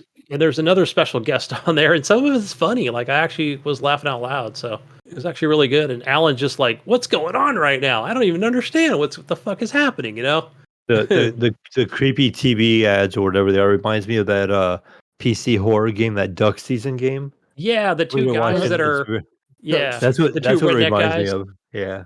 that you beat at they're playing in the police station. So, and I forgot what the hell they were even trying to sell. But it was super cheesy. Yeah, So. really funny, but it was kind of creepy in the same way. Like it was So good. Alan Wake, guys, pick it up. Yeah, moving on to another game. I didn't even know that there was even not that I ever follow like what is it? I'm thinking of so this is Like a Dragon. Gaiden, the man who erased his name. So yeah, how was that? this is so I just played up through like the prologue or whatever, the beginning of it, and then now I'm at the very beginning of the game after all the cutscenes. So that's only like probably 30 minutes into the game so far. That's about as much as I played, but it's like the other games. Is it the Yakuza series? That's what I'm thinking of. Couldn't think of it. But this time around, like I want to say that you are like somebody's called in a favor, right? One of the families, the mob families, and then I think what he's saying is like, "Fuck, I guess I got to do this," right? So he's like going undercover for one of the mob families. And so, yeah, that's where he's at right now. So, so I think what's his name? Joryu. I think instead of Kyoru, it's Joru. But, I was curious about this game because I seen a trailer I want to say yesterday or today, and it showed like other games. Is there like some other little mini games inside it or something like that? It showed like a casino, and it showed like some always little mini that. game, like Yeah, so that's something they always included in the Yakuza series. Like you can do karaoke, you can go to the casino. What else is there? Yeah, I was told that's all going to be in there as well, just like a regular Yakuza game. So yeah, I look forward to doing some of that. I feel like they did keep it kind of old school. So the one, this game. huh? I'm gonna download this game. Yeah. So the one cool feature I think you guys would like the one thing I know that they added, I watched a little bit of the reviews, is they've added like this Spider-Man whip to it. So it's kind of like he just throws out this whip and he'll fucking toss like 1 or 2 people, across the room. So it actually looks pretty cool. It's like this electric little whip he'll just toss out and bam. So other than that, it's just, I'm playing on Xbox controller. I just downloaded on PC. That's probably why my hard drive's so full. That and a few other titles as well. So yeah, I just mashing the A button and the B button, right? Just like the old school games. So, I think there's one other thing I think that might be different from the other series is where I can mash that A button. Is it AA and then Y? And then like, let's say there's like, there might be a guy standing behind me or whatever. He'll just do that that fucking like karate kick to the guy just fucking randomly like a Batman thing, Just bam, like, oh, that was cool. I didn't intend to do that. Like punch the guy in front of me for 3 or 4 times. Then kick the guy behind me, which is awesome. Because, if anybody's ever played these types of games, if somebody's behind you, it's not like you can just block, because you're still blocking in front of you. So, there's another thing I saw in the reviews, guys, where I don't know if it's something that's going to come later, like as I progress towards the game, but it's almost like you're just like I don't know. I just want to say like ice skating or something, but it's more or less like you're just kind of moving around and knocking guys down. So they've added a few things to the combat, the silly combat. So some of it's silly, but I thought it looked pretty cool. Yeah, that's like a Dragon Gaiden for Kiro. And besides that, City Skylines 2, I finally got my hands on that one and got my population up 10 grand. I'm going to see how far I can go, and I'm hoping I feel like, Jesus, I'm pretty good at roads. So I think, but if I need to move my industry stuff further away, I didn't even think about the wind. The only thing I ever focus on is with the sewage pipes to make sure they're not going the direction of freshwater pipes. So I always know to separate those two really far apart. Yeah, bro, you got unlimited money. You can do whatever the fuck you want. I was going to say, Jesus, what he's saying is when he's a baller and he doesn't have to worry about money, he can do whatever. You can just I'll tear whatever cities you down. want. I'll tear ghettos, put more ghettos up. Oh, I got a good one for you. Okay, question, Jesus. So when I started building like my houses, right? And I think it's like you get the light, medium, dense, or whatever, or high rises. Whatever the fuck they're calling them in this game. So I just started mixing a lot of them up.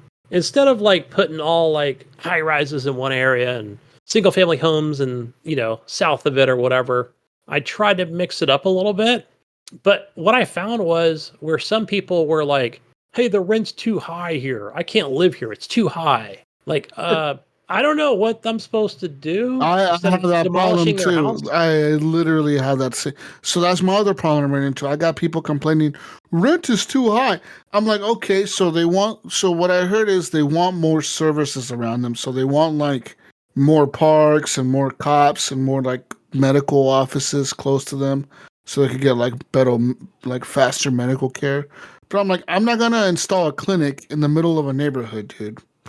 Like I'm not gonna install a police station in the middle of this fucking neighborhood, just to appease you guys. So I just let them become homeless and whatever. I just fucking leave it as it is. I don't give a. I raise the tax. Go to the park. I don't have. I raise taxes. Listen, I raise taxes when they tell me they can't afford rent. Okay. Damn. So you really listen. You listen to your citizens. So there is a thing in there. It was from City Skylines 1. I know that there's a, what is it in the upper left-hand bar where it kind of shows like statistics and not statistics, but it'll show like, for example, like pollution and everything. All you that can crap. literally find everything out. Everything out. So, but also in there, Jesus, it'll show like the land values. But I've always thought the only thing I've ever always noticed is like anything that's like near the water. Like if you build a road near the water and you put houses, that's going to be the highest value. But other than that, I have no idea why other sections would be higher or lower. But like you said, it might be the school, like a college or, parks, universities, stuff like that. How close it is to stores. Yeah, more towards, the blue freaking whatever that is. Not industry, but commercial crap. So. I unlocked prisons and shit. So there's like a prison thing. You unlock a prison, you can build a prison, but then you can have like a thing where you can have it to where prisoners can get released early if they have good behavior, or you could have it to where once they finish their sentence, they have to move away from the city or whatever.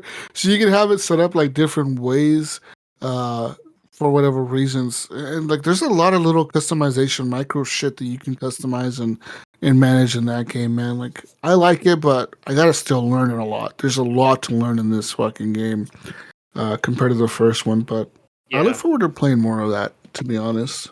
Yeah. I don't know if this happened to you, Jesus, but I'm pretty sure when the police pulled up on this, like, I don't know, it could have been a homicide or whatever it was. And I just noticed like he was just kind of lingering at this one spot, this cop car. So when I zoomed in, I think when I clicked on it, it was almost like I had, I don't know, disbanded him from, like this, the scene is clear or something, some shit like that. And I'm like, oh, that's interesting. I've never seen something like that in a City Skylines game. But I'm thinking like if I just let him stay there maybe crime would go up, or I don't know. But yeah, but like you said, little things, and you've got the community. I call them the Karens because they're just kind of like writing out text, right? And they're just like, I don't know, this city's kind of whatever. There's too much fucking. It's not too hot or something. I'm like, what the fuck you want me to do about it? I don't control the sun, lady. Like, do I got too much heat going in? What's going on here? Go Yeah, live up it's in the mountains. weird. I don't care. It's I colder up also there. unlocked. I also unlocked like the like the fucking what's it called? It's like a solar array or whatever to get like power from the sun. Oh Like a yeah, like yeah. a. Those were in one. Those were pretty good. I unlocked that thing, and that thing cost like $3 million to build. $3 million. And then once I built it, I had no money, and I had to install like a bunch of water pumps to like have water going to it for some fucking reason. It Oh, was really I know weird. what that is. I I forgot the was name of it. broke after building that thing, and it doesn't even provide as much power as a power plant. It literally Hey, provides like a it's fraction of the clean energy, power. man. It's clean energy. Okay. It's literally a quarter of the power of the power plant's fucking output at like 10 times the cost of that shit. That's what we're putting in California, man. Even though it doesn't have that much power to it, it's clean. Okay, it costs all the water that we don't have to begin with, but it's clean energy, baby. Anyway, that's enough of that. City Skylines and some Satisfactory. I think I played it once or twice, but my gosh, I'll just say this: like I think it was Saturday. Ghost Nico called me. You're playing Satisfactory. I just got home. It was Sunday. It was like I just like wanted to play that. I wanted to play it all day yesterday. But a lot of times I was just kind of letting it run, and I'd build something, play more Alan Wake, and it was like, like I could just let this thing run all night to make resources, but it sucks me in. I think I've said it before, still no mods. They're just not available with the experimental. And it even says like on the mods launcher, like, hey, don't even bother asking. Just wait for it to come to Discord before it gets announced. But it may be a long while before mods are even available. Which man, I'll tell you, like one of the things that I really like about this experimental, like it does get me to play it, is the other options now, like with a new game that you can get where start a new game and you can play in God mode or unlock everything. And I think you'll be proud of me just because I didn't do any of that. I just did the fly mode, just fly around because I can't make freaking machines and miners and stuff from the ground. You just hard to get things lined up. I just have to, yeah, as long as I'm out of angle or flying above, I'm good to go. But other than that, I didn't hit unlock everything. I'm just going to unlock it all the right way. So that's Mm-hmm. that's all I've been playing, guys. Besides some mobile Galaga and some pinball. What about you, Mayo?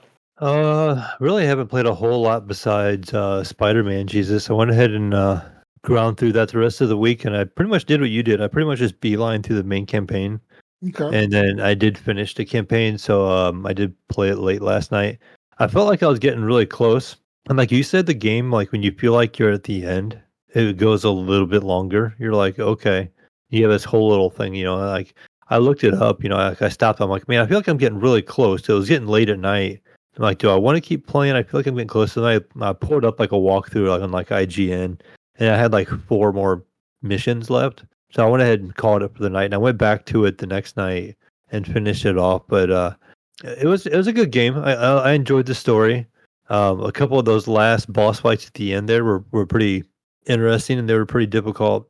I died a lot. I don't know about you, but the very last enemy wasn't as bad as the enemy before that. I thought there's one fight before that. I don't want to give anything away, but I struggled with that fight a little bit more than I did with the last fight of the game. But good. I mean, it was good overall. I think I looked at my PlayStation on my home screen, and it did say I was like 20 hours in. So I don't know, like, if that's a rough, probably average of like doing just the main story for people that are curious how long this game actually is. With me, however many times I died or whatever, I didn't really hunt too many like side missions out. Like if I ran across one, like I'd be swinging around, I'd run across like the spider bots or whatever. Or if there's like I didn't really do any of the crime missions, but if there was like the Prowler missions where when you have to switch Spider-Man to Miles, and then you could do like the Prowler stash or whatever. I would do those if I just happened to run across them if they were just on my way to a mission. But I thought it was good. I was ready to be done with it when I was done. I don't know about you, but it was kind of like that last little bit, once I thought the game was going to end, it kept playing. I was kind of like, okay, I'm just ready for this game to be done now. How do you rate this like against Spider-Man 2018? Um, Because that one was was it a little longer, right? 30 something hours. I think I beat 2018 in like 18 hours, I think. It's all about the same. And so this one took me like 20, but again, like I said, I died multiple times there, kind of toward the end a little more often. And then, just maybe picking up random things. So maybe it's probably about the same length as the 2018 Spider-Man. On the main campaign, like I said, I did not go through and do any of the other side stuff or nothing like that. But it did get a little wild at the end. I will say I thought it got kind of wild there at the end. But a lot was Yeah. going on. A lot was going on. And the part with Lee was the bad guy from Miles Morales. When you did the part where he teamed up with you, and when you went in like Peter's mind, I don't think it really goes too much away. That was pretty wild. But Mhm. that they had different things in there. It was kind of cool. But I mean, once are you gonna go back and explore more of the city, or are you gonna wait for the DLC? Because I know I'm sure something's in I the mean, works, right? I don't know. I would say yes, but I probably won't. That's what I did with the other Spider-Man, right? Like I beat those Spider-Man games, and I was like, oh, I'm gonna leave it installed and then go back and like if I'm bored or whatever, and just want to swing around and do some side missions, I will. But then I just never tend to go back. Like even though the swinging around is pretty fun and the movement in that game is a lot of fun, I get kind of bored with all the side missions, especially if that's all I'm doing. If I just go in the game and like, oh, I'm gonna do a whole bunch of the find the hidden spiders, like you run around, you find all those, and you just kind of like, okay, I could be doing something better, like you just get kind of tired of doing it. Yeah, not so much of So a completionist. Oh, if so you, speaking of yeah, I am completion, not a completionist. speaking of that, Mayo, me neither. But last week I did manage to meet my goal for 2023. I wanted to make sure I got it before this year ended, and I did finally reach 100,000 in gamer score Xbox. Wow, nice. Nice. It only took me how long? Like 12, 13 years? I don't know.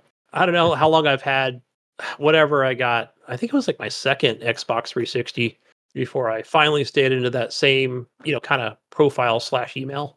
I never even paid any attention to my Xbox gamer score. I never at all. Mayo's gamer score is 10, Oh, it's got to be low. Like I said, I don't. 10,000. 12. I mean, what would it be? The Game Pass games I've had, and then a little bit of That the probably One helped X I had, and now yeah, now help the you get Series there. X I have. But so it'll go up here probably more recently in the last couple of years. But I'm sure it's not that high. Yeah. Right.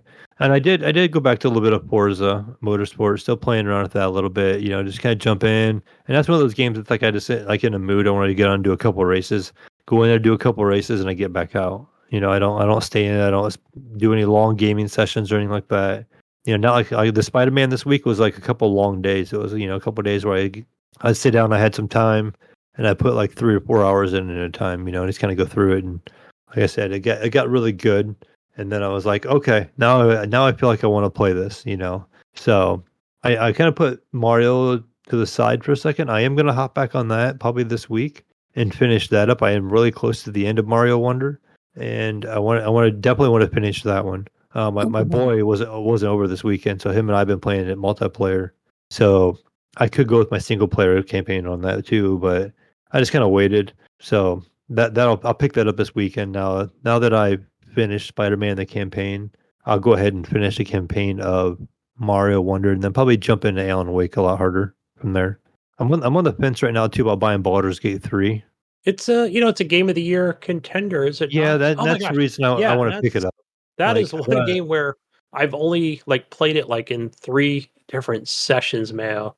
But then it's just like, time in other games for me, where it's like Alan Wake, this one, right. Forza like coming at me, And I know it's a Ah, really. I'm not sure how long of a game that is. I'm sure it's probably pretty long. So it's like, will I I'm sure. finish it Yeah, I even? forgot. What get the Let's maximum see. out of that game? I know what it. I got to kick myself because that is I picked this game up and then how much I actually play it. So crap, and for some reason it's not coming. Oh, it does need an update over here. Let's see. So it should show here on Steam. It says I played 38 hours, but I don't think. Yeah, I feel like I've only played like 15 of those hours. But yeah, it doesn't say Well, how maybe much it's a good sign of a good complete. game you can get lost in. I do hear you get lost in that game pretty easily. Like Yeah, time it's kind of a goes weird. disappears as you're playing. Yeah, and I think for any game like for me, like I'm not I haven't really Googled or anything. I'm just more like I just ask Ghost Nico, right? Because he's put in a ton of hours. I don't know if he's finished it or not, but yeah. And the map's kind of like I don't want to see the full reveal map or anything like that, or I don't want to spoil anything for myself, even on the map. So yeah, whatever I come across and deal with. So and it was good too to share different stories. Like oh, what happened in your game? Like something else happened. Think Jesus had something different. Because he met somebody later on. It was like really cool stuff like that. So, Mhm. oh, what's Yeah. that? Isn't there a new Lord of the Rings games, guys? I don't know what that is. Is that a games as a service? I have no idea. I don't know either. That just popped out of nowhere. All right. Anyway, So, But yeah, anything just else like you've I been said, playing? no, pretty much that's about it. I just like I said, finished up Spider-Man finally, and we'll probably just move on from that. Like I said, I don't see myself jumping back into it right now. Like not at least not right away. I'll probably just move on and like I said, go into probably Mario, then Alan Wake, and get my feet wet in Alan Wake a little more so, and see if I like it anymore. Because so far it hasn't really grabbed me that much. It's almost too slow, but we'll see. Maybe it'll pick up enough where I enjoy it. All right. Well, it's news time. beep, beep, beep, beep, beep, beep. News time. Hmm. And some news today, gentlemen. I have here the list of the Game Awards 2023 nominations. Excuse me. So, for Best Game Direction, Mayo, we have Alan Wake 2, Baldur's Gate 3, Marvel Spider-Man 2, Super Mario Bros. Wonder, The Legend of Zelda: Tears of the Kingdom. What is game direction? I'm assuming it's like story or like direction by the director. I don't fucking know. I don't know either. I'm like listening to that and I'm like, well, okay, what is it? For Game of the Year, we have Alan Wake 2, Mayo, Okay. Baldur's Gate 3, of course, Marvel Spider-Man 2, one that I did not expect to be on there, Resident Evil 4, which is like one that came out I still have yet to play that game. I want that game. I have it. I still haven't beat it. Super Mario Bros. Wonder and The Legend of Zelda: Tears of the Kingdom. No Starfield. What? No Redfall. Oh yeah, fuck that game. No But you got Microsoft games on here. We got 2 Nintendo games on there. I did Mhm. play Starfield. I forgot to mention. No Starfield. Isn't that crazy? Didn't it get high reviews? Come on, it got a lot I was of expecting to see that on this list. 7s and 8s, man. I don't remember, but man, let's see here. that got shut out. It got ghosted. No Diablo mentioned But it so did. far either. It did win No. on. It did win at the Golden Joystick Awards, whatever that is. Yeah. It's like the Hobo Awards, I guess. Best Narrative: Alan Wake 2, Baldur's Gate 3, Cyberpunk 2077, Phantom Liberty, Final Fantasy 16, which is another game. And this is another game I forgot that came out this year. Yeah. Man, I gotta finish that one too. And I really like that campaign. That was another game I really Yeah, enjoyed. The that one's campaign, actually the story. cool. I need to go back. Twisted Metal. Oh wait, no. I was gonna say, what? Best Narrative. Marvel Spider-Man 2 was the last one on the list. Twisted Metal was under the list for Best Adaptation. Why am I Right. starting to feel like they're just throwing Spider-Man 2 in some of these categories? I'm hearing it a lot already, and Best Narrative, bro. It's a good narrative. It has a good story. yeah, the story's good. I'm Yeah. hearing it a couple times already, so See here, Best Art Direction, Alan Wake 2. This is like on every fucking list, isn't it? Alan Wake, baby. Very Hi-Fi decent Rush, Lies of P, Super Mario Bros. Wonder, and The Legend of Zelda: Tears of the Kingdom for Best Art Direction. For the Best Performance, no, for this here, what's another one? A Game for Impact. Okay, this is the Games for Fortnite. Impact, guys. Fortnite. It's I don't know. A Space for the Unbound. Never heard of it. Chance of Sonar. Never heard of that. Goodbye Volcano High. A game called Chia. TCHIA. That's what it's called. So yeah. Another game called Terra Neo. And another game called Venba. So instead of I've saying never heard indie game, they're calling it Games for Impact. I don't know if Yes. that's indie games. I've never heard any of these games. I'm just assuming they are. Best Independent Game. Cocoon. Dave the Diver. Dredge. Sea of Stars, and Viewfinder. The Best Community Support. Baldur's Gate 3.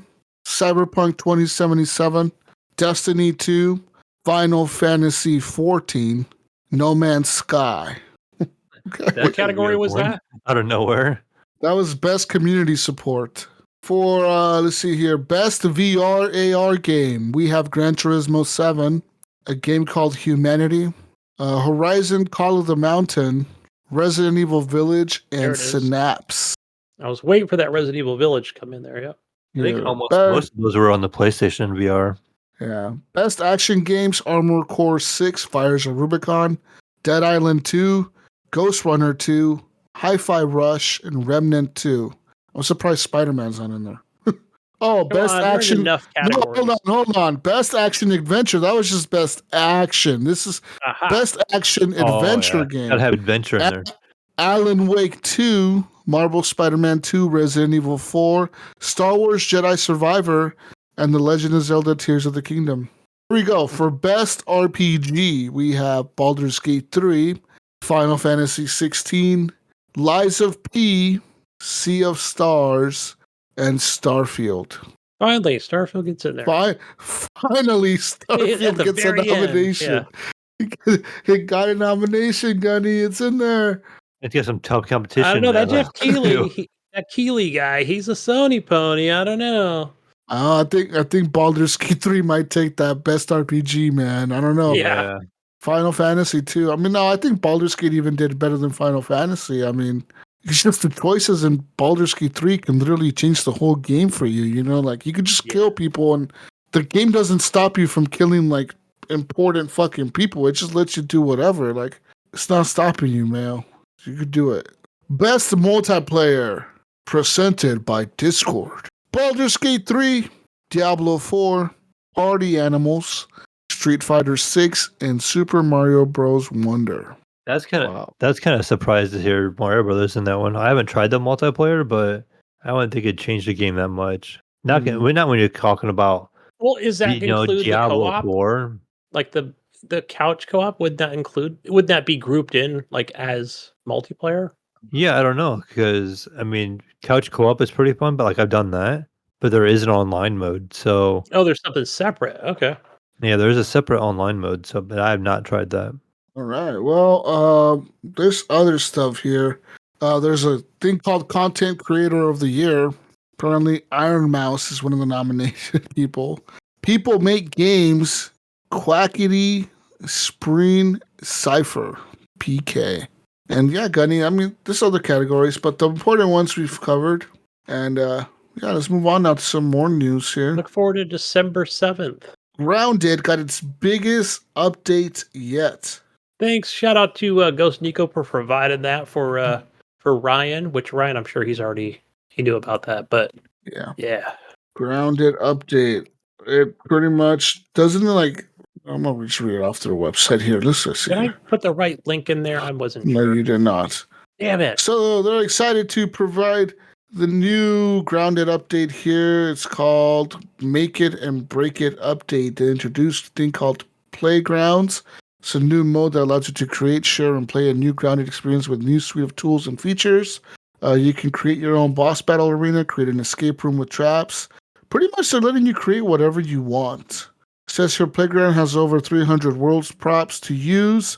You can build your own backyard, 400 plus item like equipables, resources, and consumables, and more than 100 harvestables, and all the creatures, even the boss fights. You can even have the bosses in the levels if you want to build them. Man, some people love those boss fights, and they're epic hard. They can be epic. You can, and if you're looking to elevate your creations even further, they got you covered. You can dive into their advanced logic options, which include condition checkers, logic gates, switch gizmos, and you can even set up complex gameplay mechanics using all this stuff. So there's that. You can even have like things where if the player beats the boss, then it's something unlocks, like the door unlocks to the next section. So there's that. You can build on 2 different maps. You can build on the playground map, the grass box. There's also a new thing called the grass box, which is like a backyard thing you can build or whatever. So pretty much they're letting you do whatever you want in this game. So I think that's going to really bring a lot of players to this game and then have people create really cool shit. Yeah. and we'll see what people create. I bet Ryan's gonna spend It's some time awesome in there. how you create something, bring somebody in and share that. You can share that world and people can jump in and pretty amazing. Mm-hmm. That's something you already could have done, but now it's gotten even better. Amazon gaming division, Mayo. I know you've heard of them, the Luna people. Okay. Amazon has just confirmed over 100 layoffs in its gaming division, a move that appears to be echoing a larger trend across the gaming industry lately. The corporation, probably known for its e-commerce platform and the Amazon Prime streaming service, has been trying to break into the video game industry for over a decade now, beginning with the development of mobile games. Amazon has also expanded into other areas, launching the streaming platform Prime Luna last year, and moving on to developing and producing console and PC titles. Since jumping into the industry, Amazon has certainly seen some success and won support from some gamers. Amazon Prime just revealed their free games for November, which includes some great classics and newer hits. It also appears to have some exciting new projects in the works, though the company has been fairly secretive about these projects so far. They don't appear to be immune from the layoffs coming across the gaming industry. According to initial reports by Aftermath, since confirmed by Amazon, 180 employees in the company's gaming division have lost their jobs. Amazon's Twitch channel, Crown Gaming, has apparently been eliminated entirely, with company leadership making the decision to shift their focus. With New World, Lost Ark, and upcoming projects, Amazon now seems more committed to its publishing and game development business and will be placing its focus there moving forward. It says here, back in September, Blizzard laid off a bunch of people, whatever. There's also now current rumors that, see here, current rumors, Gunny and Mayo, Rumors. I know you don't like rumors, but I see it coming. that Naughty Dog, okay, may be seeing some layoffs coming to them soon. Who knows? We'll see what happens. After earning $544 million in its most recent quarter, Unity says even more layoffs are likely. So, it looks like game engine maker Unity is going to be laying off even more employees 6 months after putting 600 people out of work, Mayo. In the year's third round of layoffs and announcing plans to close half of their offices worldwide, the company has now said in their most recent quarterly financial report that despite a 69% Mayo, 69% year-over-year increase, not decrease, increase in revenue in their third quarter, that they're still bleeding money. Wow. And more people will probably have to go. It hasn't been going well at Unity for a good while now. In June of 2022, Unity laid off about 200 people. In January 2023, earlier this year, they laid off nearly 300 more people. And things came to a head in September when the company announced a surprise new runtime fee that would charge developers on a per-install basis. The blowback was beyond furious, and just a month later, longtime CEO John Riccitello, in case you've forgotten, the guy who enraged the world a year earlier by calling developers who don't properly consider how to monetize their games fucking idiots, stepped down. Unity said the negative reaction to its pricing did not materially impact their financial results for the quarter, and that they still expect a potential benefit from this change over the long term. It also acknowledged, however, that the ultimate impact of the response on their business remains uncertain. The bigger issue, though, is that interim CEO James Whitehurst just doesn't like the current state of the company, and he said, currently, we are doing too much. We are not achieving the synergies that exist across our portfolio, and we are not executing to our full potential. We aim to address these opportunities to emerge as a leaner, more agile, and faster-growing company, and we will share specifics as plans are finalized over the next few months. So, yeah. So it's all it's a lot of like it's a blah blah blah. As long as we could suck more money out of our customers. Yeah, That's what that's that crazy to me that they have a 69% increase in their revenues and their income, They're still laying people up. and they're still laying people off. They're still losing money, according to them. That's rough, man. One hand, I get it. You got shareholders to answer to, right? They expect a certain amount of return, but it's us, the people, right? It's the people that work there are the ones that are making that money for the company. That's true. And you know what happens, Jesus? You know what I think happens too? Well, with a lot of these companies, when they lay off, 100, 200, 300, right? That just puts more work on the next person, right? yeah. And then let's say that next person's like, oh, yeah, I'm Superman. I can do it. I can do the work. And I'm going to get more overtime or whatever it is, right? So you're just rewarding, I don't know, other fucking people. And I don't know. I don't like to see layoffs. So other person has to go find another job, That sucks. Yeah, it's just shitty. In other news, Modern Warfare 3 is currently the worst reviewed Call of Duty ever, Mayo. Call of Duty, Modern Warfare 3. No, not the 2011 one, Mayo. The new Modern Warfare 3 that just came out. Okay? Mm-hmm. They are now When you're playing, got one of the worst reviewed campaigns ever. Okay? Ever. And that's pretty much it. Let's look at the Metacritic here. COD, Modern Warfare 3. 23 points below average. Whoa. So that put it below, was it Vanguard? Jeez. Which previously held the worst reviewed title since with a 73. On Metacritic, Mayo, the user rating is a 1.6. That's really bad. That's like really based on 644 user ratings is a 1.6 overwhelmingly disliked. On the critic reviews, it's at a 53. That's on the low end. Let's look at the reviews here. These are all like in Russian. Oh, okay, hold on.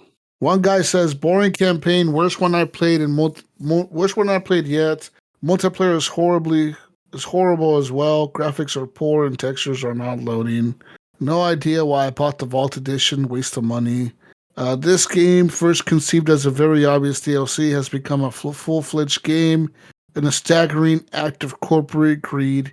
Just an awful game, not worth the $100 I paid for it. Must be a Sony fan. You know who? You know who read this article before we did, Jesus? Brink. He must have read it. That's why he didn't get it. Do not waste your money on this game. This is by far the worst game in the series. Campaign ended after 4 hours, and the ending did not make any sense to me. The multiplayer is average at best, but is using almost all old maps. Feels more lazy than nostalgic. It would seem Activision is squarely in the realm of only caring about their profit and just assumes we will buy a terrible version because we always have. Because you buy it every year. That's what he's saying. We buy it every year no matter what. Still playing it. Yeah. There's a lot of reviews here. People are pretty much mad because this game almost does feel like a DLC. You can kind of tell that they planned it as a DLC almost. And they kind of just charge for it. We didn't really think we were going to get a Call of Duty this year, right? This was the year we were supposed to. Because they said, they said they weren't going to do one. And then all of a sudden they came out and say, oh, no, we do have one.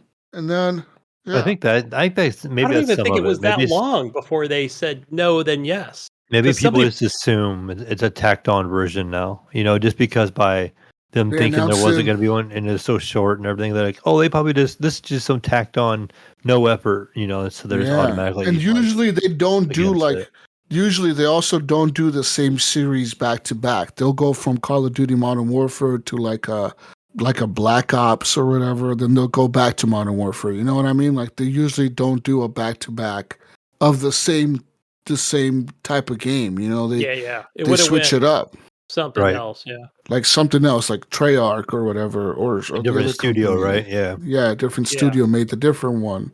But it seems like for some reason, whatever Black Ops, whatever the Treyarch team was working on, Activision didn't like it or said they need more time. So let's make Sledgehammer come out with another Modern Warfare, and like people didn't like it. So like.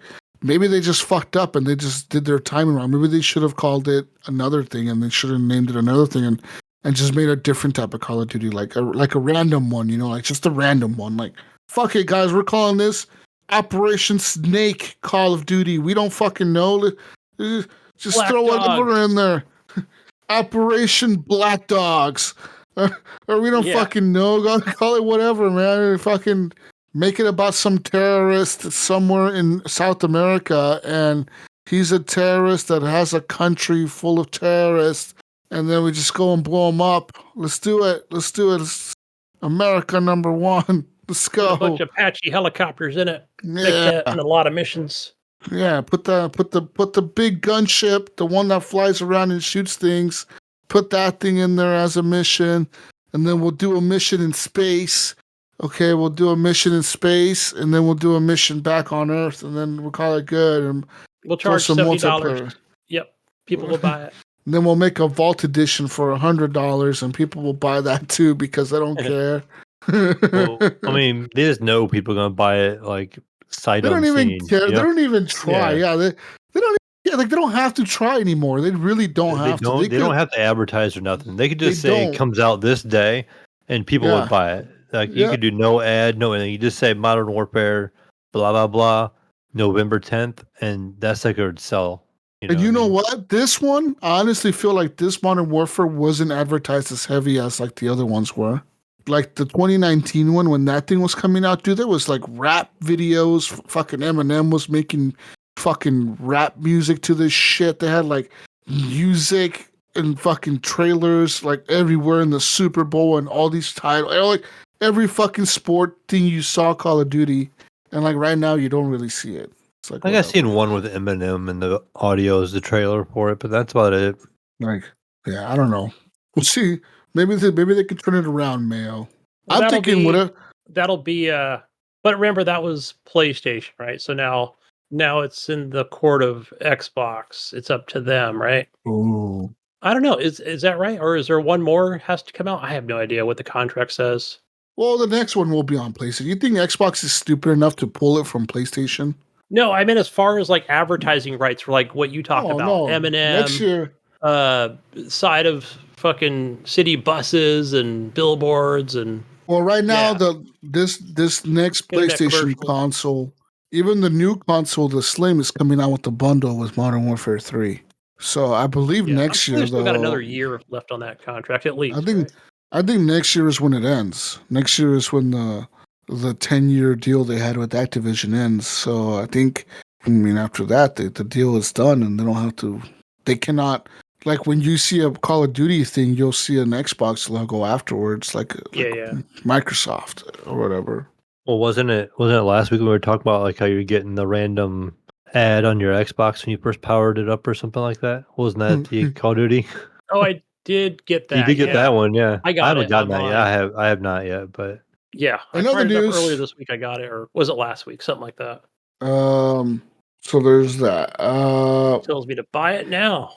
Play it now. It doesn't even say buy it now. It says play it now. That's because it's already installed, Gunny. Yeah, right. It's already installed on the. It's already there waiting on you. The Warzone thing, yeah. So I'm looking at this thing about the portal. Pretty much is saying that there's nothing there's no frills or thrills about this thing. It is what it is. It's a screen. I'm surprised it doesn't come with that. It's a screen between a controller. Like that's it. Like you stream your PlayStation. That's all it does. Like, what more do you want to know, Gunny? No, I thought it would just be more like like it's going to have its own software and other features. No, but apparently not. They said from the beginning that it wasn't going to be like that. They said no, dude, this is just the fucking thing that if you want to play your PlayStation, you can't use your TV, Mayo.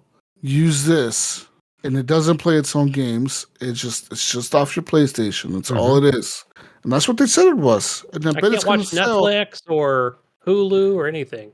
I mean, could I though? No, I guess I could. Right? You can off your console. Off your PlayStation, yeah. But not on the portal. I guess that's where I don't know. People. You want to watch? You want to watch? You want to watch Netflix on your portal on the way to work? Why don't you just do it on your phone? That's true, right? Well, why don't I just play PlayStation 5 games on my phone? And I stand by. Yeah. See, I stand by my original thing, Mayo. I stand by it. I think again, this thing was designed and put out there because I think they're just really terrified about people just hacking into people's accounts, right? That's why you're not seeing it on a phone and they have their own device. I think they're just trying to get in the mobile market too. So we see it. Look at all these mobile devices come out now. You have the Steam Deck. You have the Asus ROG, Rally or Ally. You have who is the other one? There's like a there's another one I might not talk about. So what you're saying is maybe the Portal 2 is going to be more like a lot more than what this thing offers right now, right? Yeah, we're probably a long way. You can text your friends. You can watch Hulu. You can. This is like a test. Yeah. You can search the internet. Just a way to get into the mobile market a little bit. Did you guys see the Steam Deck has an OLED version coming out? I saw that. Yeah, I think it's around the same price. Yeah, it's like the same price as the old ones were, and I guess we're having a price drop on the old ones, Yeah. where you can get like the newer one for basically the same price, but looks kind of nice. Jesus, I've seen it side by side with the lighting and the comparison. The OLED looks way better, and then it has some other features. I think it's got like better battery life, and then something else is better about it too. Like it has like Wi-Fi 6 and something else in it as well. Yeah, they were pretty nice. I did see that comparison as well. Let me tell you the specs, guys. I have the specs, motherfucker, you. The new 512 gigabyte OLED, this is the standard model, comes with 512 gigabyte of NVMe SSD, a 1280 by 800 HDR OLED display, Gunny, 7.4 diagonal display size, which is bigger than the 7-inch diagonal display on the original model. 6 whatever NM APU, whatever the fuck that means. The old one had a 7. I'm assuming that's like nanometers or something. What does NM stand for? It's not nits, right? It's NM? What's 'Cause NM that would be lighting. stand for? Nanometer. Apparently that's a size thing. Whatever. Wi-Fi 6E, Gunny.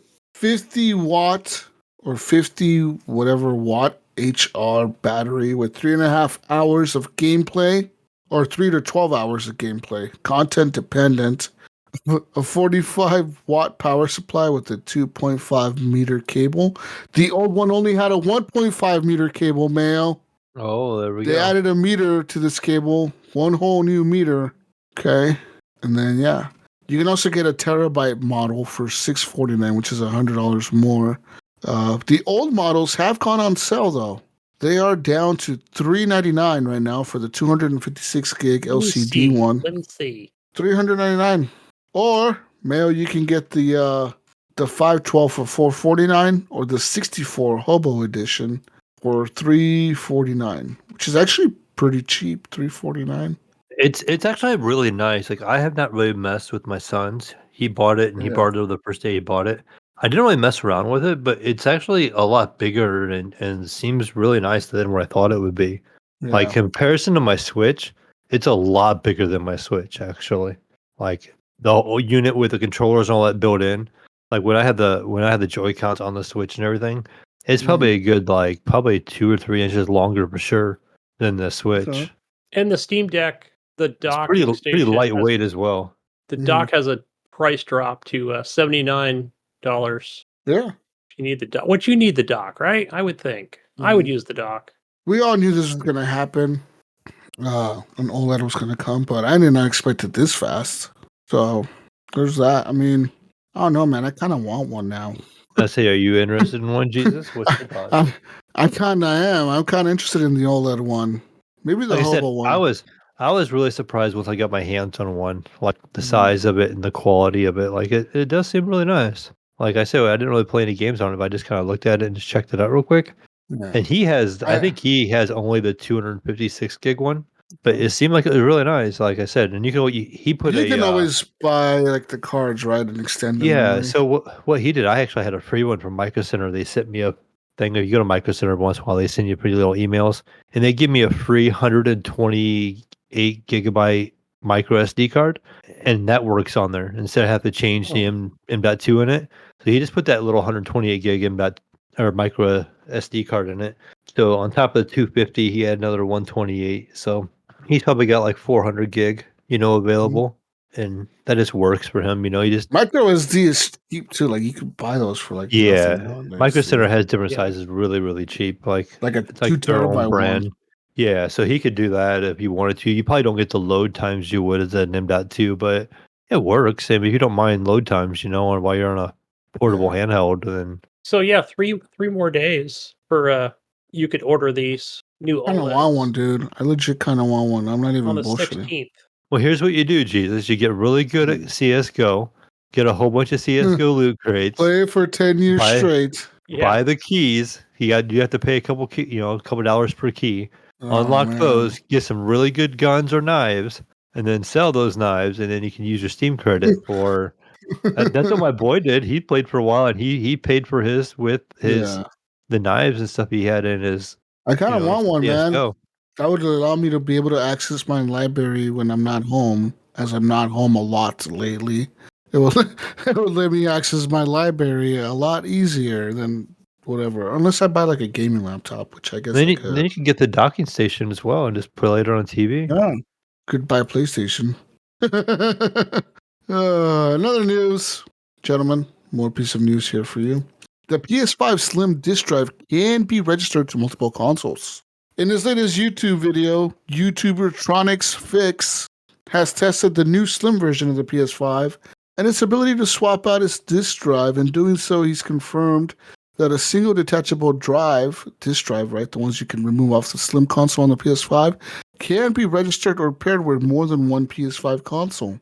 So you can just take it off and put it on another console and attach it to it and register it, and it works.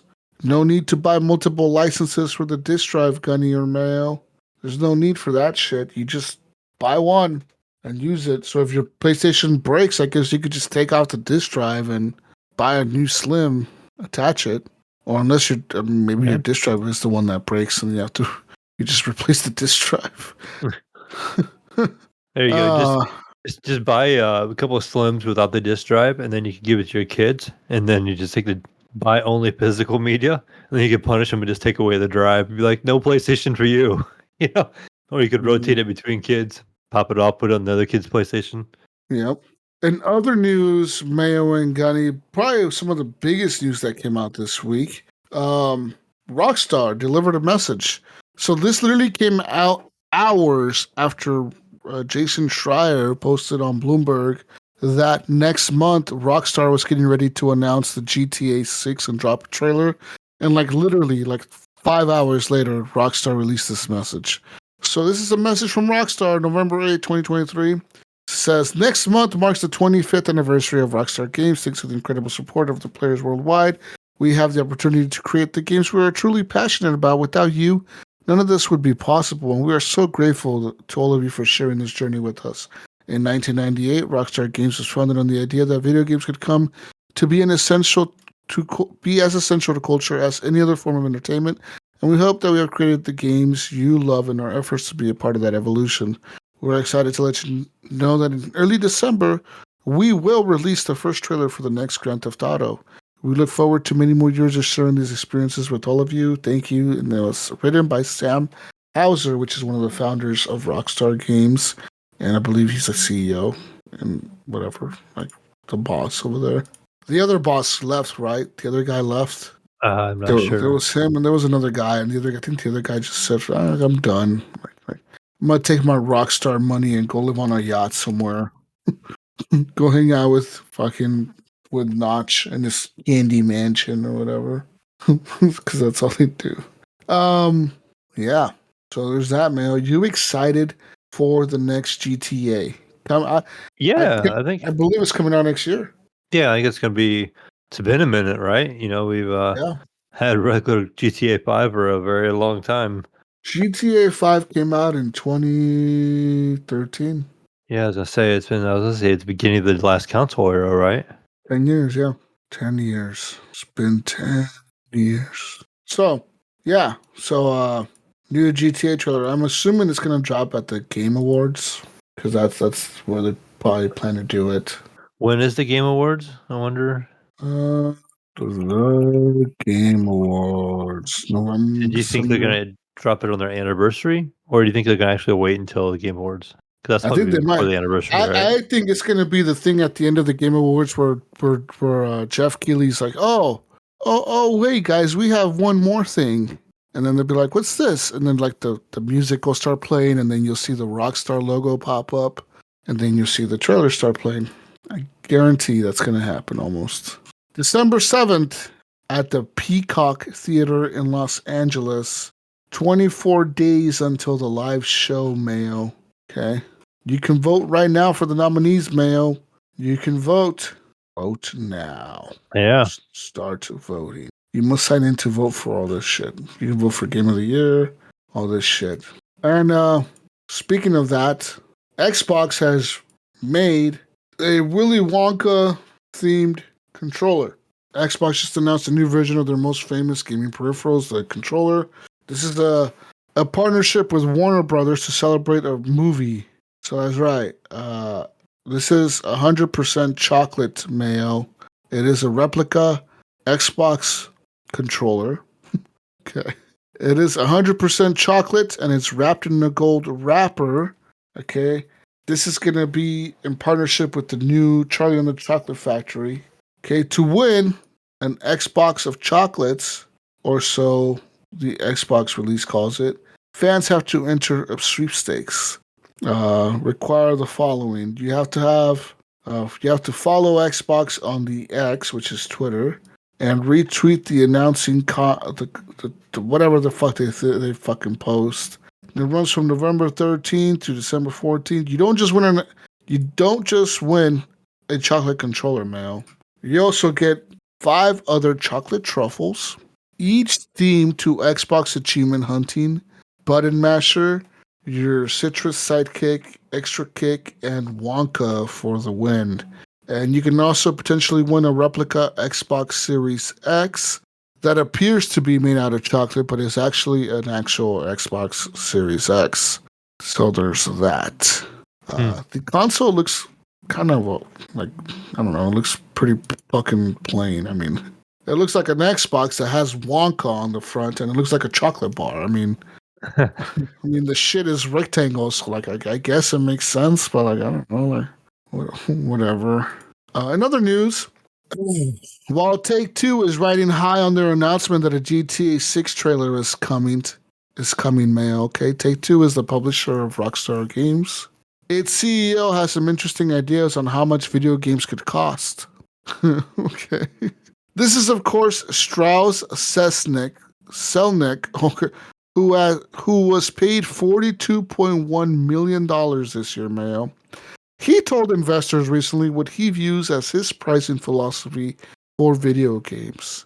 But since it cannot actually be applicable, he thinks GTA is one of the best values on the market. This is what he said, Mayo. He said, in terms of our pricing for any entertainment property, basically the algorithm is the value of the expected entertainment usage, which is to say the per hour value times the number of expected hours plus the terminal value that's perceived by the customer and ownership. If the title is owned rather than rented or subscribed to. So he's pretty much saying that he says, by that standard, our prices are still very, very low because we offer many hours of engagement. The value of engagement is very high. So I think the industry as a whole offers a terrific price to value opportunity for customers. So he's pretty much saying that they should charge people per hour. Like he's saying, like look, man, we're giving these people a good deal. Like you're getting a really good deal, Mayo. Okay, like you cry about your $70 games, Mayo. You're getting a really good deal, Mayo. Okay, maybe we should charge you to get on GTA Online every hour, huh? How about we do that? Are they hitting it? It's gonna be like a game for service kind of thing, like a subscription. Can you imagine like having an open world GTA and you pay a subscription fee to play it? I could see that. I could see it as well. Like as much time as people put into GTA Online. I could fucking see it. I could see a They GTA. could do like a regular GTA online game and an online only, like a GTA World kind of thing. Like, we call this GTA Worlds, and you can play online, and you can go to Vice City, you can go to Los Santos, and you can go to Liberty City, which is the New York, right? And then, but right now we only have Los Santos, which is GTA 5, and we have the new one, Vice City, for the new GTA. And then, we're gonna be adding Liberty City eventually, but you pay online. And Liberty City will eventually be an expansion pack we do. And then each new game could be an expansion. Just like think of it as like WoW. Yeah. But instead of like new areas and stuff, it literally would be a new city you fly to. A new city, yeah. And then you fly to there. It's a loading screen. You could even take your current GTA like character you created and put like clothing and stuff and just take them to the new city. You know what I mean? Like you could just literally your DLC cars and all that kind of stuff you can buy. It all goes with you. Yeah, just Gonna I'll get go your with you to the new car. city, and Don't forget your car pass, right? That's another they could Well, just charge you for GTA, so $5 a many month. things. Like, they could charge you for the cars GTA, and clothes and yeah. weapons and Yeah. Well, so GTA many already skins. has a subscription, dude. They have a thing called what's it called? They have I've their I seen don't Shark it. know. Bucks or whatever they're called, but that's No, so different. no, the GTA Shark, The card, right? That's it's a credit card. oh, they That's like did. the money. We announced that. That was part of the casino thing, wasn't it? That's always been around the credit card thing. But it's called GTA Plus. And GTA Plus says here GTA Plus members get access to download and play a rotating assortment of classic Rockstar games. So no, this is for the PC. No, this is for everything. So listen, so if you sign up for GTA Plus, you can play the GTA trilogy, which is San Andreas, GTA 3, and Vice City on your Xbox or PlayStation. On your phone, you can play Liberty City Stories and Chinatown Wars. And then also, but you also get a free car in your garage in GTA Online, Mayo. And you get discounts on the cars in the game. So right now, the Ocelot Parade is the free car you get. That's a $2,179,000 car. And the ones that are discounted is the Imponte Deluxo, which is a car. That's a 20% off right now, Mayo. Normal price is $5,750 in-game currency. It's currently going for $4.6 million, and that is only if you're a GTA Plus member. Or you get the motorcycle, the Pegasi Oppressor, normally priced at $2,750. That's $2,750,000. And right now, if you're a GTA Plus member, you get an exclusive discount of 20% off. It's $2,200,000. And they have like a Koenigsegg looking car. They have a SUV. They have a Lamborghini. They have all these cars that are discounted if you are a member. You also get special custom paint jobs you can equip on these cars at the place. You get free clothing, Mayo. You get hoodies and sweatpants. Okay. So It I'm pays to telling be you, a member. they already have a subscription thing, Yeah, Mayo. it's It they can exists. just It's in make it place. more elaborate, yeah. You get exclusive taxi service. You How get mad do you think people will be? Think people are gonna care? Say if they announce new GTA next month, right? And they say it's gonna be subscription based, GTA worlds kind of thing, like we were talking about. Would people be mad, or do you think people would be excited? to play online. Yes, and you had to pay extra for it though. People wouldn't care. People would still do it. People would be more hyped than anything. Yeah, I think so too. I don't think no one would give a fuck. I think no one's going to complain. I think it depends on how they word it, right? So I think it's just coming to the video game Oh, this is awards. how they're going to word it, Gunny. Oh, you guys like, hey, Mayo and Gunny, you like GTA Online? You like role playing as a cop that pulls people over, and you like role playing as a gang member? Well, we took all that role playing and we really told our team to work on it. And we said, you know what? These guys have to mod their games, Mayo, to do this. We're just going to add it to the game. So now you could be a cop if you want to be a cop in the game. You can have an actual work schedule shift thing where you put in so many hours in the game and you get paid per hour that you play in game. All right. And then you could be a cop, you could be a firefighter, you could be a medic, you could be a nurse, you could be a CEO of a company, Gunny. You could be a motherfucking gas truck, a fucking driver guy. You could be whatever you want in the game. And then you could play whatever you want in this world, be whoever you want. Is your world you play in, and you have access to all of Los Santos, Vice City. It's to start off with all of it. Yeah, so that's the entire GTA 5 map with new and enhanced graphics. You have access to the entire Vice City, which is all of Miami, and this is a subscription-based thing. We're gonna charge you $20 a month to play online, and on top of that, you get like all your shit. Like it carries over all the time. You can play on your console. You can play on your PC. You log in with the same account on both your console and your PC, and it's crossplay. Anyone can play together. See, Boom, that's dude, the way you or- sell it. You should sell what it if- for what them, if they Jesus, because went- that would be enticing, right? For people that are into this. What if they went the Fortnite route and just made the game free, except you had to buy skins and stuff like that? they could also do that. Like, They'll also Fortnite. do That's how that. They'll Fortnite just does add it. that. That'll just be a thing already. Yeah. Like, That'll be on top if of what it's Jesus said. if it's just free for everybody to get into and get started playing, peer pressure will make you want to buy skins. Yeah. You can't be a hobo running around the Or why don't game. they just say, you know what? We'll do this, but if you want priority queue on the servers, like if you want to be a prioritized queued up member, like you want to get in there before the other VIP. players, you have to pay for this you have to sign up for our GTA Plus, which we already have. This gives you exclusive fucking online priority to queue up and get into the servers. It gives you like all this And then- other exclusive shit. And if you're already a GTA fucking Prime Plus member, you're going to get a $500 shark card every month. They do that already, yes. Okay, yeah. They give you give you every month, Mayo, they give you $500,000. Yeah, it Nice. says here GTA Plus members get a bonus of GTA $500,000 every month, delivered upon billing and deposited automatically into your Mace bank account. You get free CEO abilities. You get the gun van, which you can call this guy up and he shows up, and you can buy guns from the guy. You get free vehicle requests. You can call, like, if you want your car delivered to you, that's a feature now you have to pay for. And you have to call and you have to have GTA Plus, and then you can call up the guys to deliver your car, and they come and deliver your car to you. They could even tie it like with fast travel, like getting around the map if you wanted to fast travel at all. They could tie it to that even. Member only shark cards. GTA Plus members take advantage of special GTA Plus shark cards with the 15% extra bonus GTA cash. That is on top of the recently boosted value for all the shark cards. This is available from the PlayStation Store, or the PS5, or the Microsoft Xbox Store. So, yeah. I mean, they already have the GTA Plus set up. All they have to do is add the value of, oh, you want to play and get online like even faster? Just pay for this.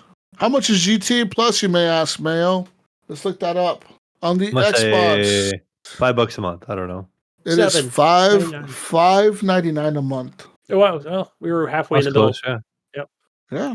So, like, yeah, you guys were saying, like, oh, they should have no, they already have a subscription service. They're ahead of you, Mayo. They thought about this already.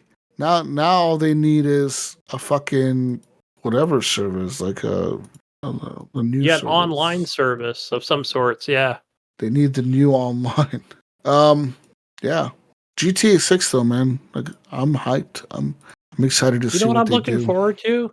You know what I'm looking forward to is obviously the single player campaign, but also the fact that I remember when GTA 5 came out, that was on, I mean, even when it went from 360, and I think, didn't I do some kind of deal, Jesus, where I think we were even recording at that time where you got to trade it in for like the Xbox One version when it was announced, or, when that was released. And then I got like a digital code. Oh, I don't know if yeah. it was for GTA 5, but anyway, so even on the Xbox One, the game was still fairly new as far as like the loading times were just so long, they were just so long, even in that single player campaign. Well, and then it was just even longer in the online.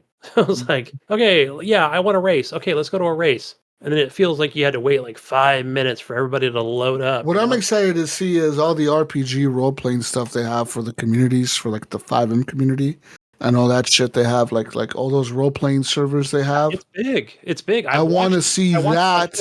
I guarantee you, Mayo, they're gonna announce that all that shit's already in the game. Like they're gonna say, like you don't have to, like, yeah, we know that there's mods out there for these role playing servers, and you can still use those if you want. But like all this shit's already in the game. We've seen it all. Yeah, We've copied it all. It's gonna be in the game, I think, already, dude. With the online. I think they should. That'd be a good idea. I mean, you would think they would want to do that because that is a major part of that game now. That is like what that game Summit? is, dude. Yeah. I watched a guy on Twitch. I think his name is Summit, and he plays various games, but every time he's always at the top of the list. I think when he's playing GTA, and yeah, some of the stuff he does later at night with it's mod. It's cool though. I mean, everybody in that Discord server, and yeah, it's pretty cool the way they have these things set up with the stories and what's happening, and yeah, it's you pretty legit cool. have like special rules for the server, like Yep. special mods where like if your guy gets ran over, Mayo, now you're crippled, dude. So now you have to run like in a wheelchair and shit because your guy's now crippled in the story or whatever that you're playing. You know what I mean? Like, or like if your guy doesn't have enough money or like health insurance to pay for his medical bill, like your character's dead. Like you have to restart a new character and restart over on the server. Like that's how these motherfuckers play. Like I guarantee some of that shit will be in this GTA Online. I could see them. It'd be stupid to not do it because that's the reason why it's so big, right? That's the reason people are still playing that shit 10 years later, like every day online. Yeah. I remember I had these coworkers back in the day, man, that's all they would play, dude, was GTA Online. They would do like the missions and they would like talk about like this drug dealing shit they had going on, like some fucking drug ring that they built. And I was like, what the fuck? And they're like, yeah, bro, I've been working on this for like 2 months. I've been setting all this up and like I got a fucking drug ring going on. Like what the fuck, dude? Like that's all they would do is play GTA. Like all their free time would go to GTA Online. They wouldn't play other games. Because other games weren't like offering them what GTA Online was giving them. That's cool, man. If you could find a game like that for you, like this could be as big as WoW. If they can execute it correctly, like the GTA Online, Mayo is correct. This shit could be as big as WoW. It could literally be like a huge world that everyone's just constantly role playing in, you know, like you could just be in it and that'd be cool. Yeah, it's a good way to escape, you know? Yeah, I think people would like it. Hey, I wouldn't mind. I've always wanted to just jump in and just to be an extra. I always wanted to be an extra in one of those servers. Gunny is just walking around as an NPC. Yeah, I'll do it. Hell yeah. Gunny is the NPC character running around the map. He's like the movie Free Guy. He's like the guy in the bank teller. I almost did it in Arma. I just didn't know how to install like the mods at the time. So when I first got this PC, I was like, I don't know how the hell to do that. Never mind. Fuck it. Forget it. So you were going to install a mod to be an NPC? Yes, in Arma 2. So what do? You just run around? No, you just kind of go with the flow, what everybody else is doing. I mean, there's somebody already has a story, right? And some people don't. Some just kind of fly by night it. But other people actually have a fucking dialogue and a story already written out for what they're going to do that night or that day. Like, Gunny's like gonna be movie Gunny. Today you're the 7-Eleven gas station clerk. Yeah. And Jesus and Mayo are gonna run in there and rob the store and shoot everybody and have a shootout with the cops. You're gonna pistol whip me. I'm gonna take it. Then I'm gonna throw hot dogs at you guys. And then we're gonna have a shootout with all the cops outside and try to get away from them. And you're gonna be our hostage. Like that. You know what, Gunny? That sounds kind of cool. Like just being the NPC guy, like watch it all play out. Yeah, like with like the guy that sees everything play out. You're just chilling, like, I'm just selling hot dogs. I don't know. I'll just come out there. You broke the slappy machine, you son of a bitch. Right? like I'm just a hot dog seller guy today, I guess. Who's gonna clean all this up? Oh my god. Gunny, today you're playing the role of an innocent bystander that gets shot in the drive-by shooting. Like, go stand over here. You're gonna get shot by somebody that's gonna come and do a drive-by today. Well, and like last night, Jesus, I was talking to you guys in the text message when I did the credits on Spider-Man.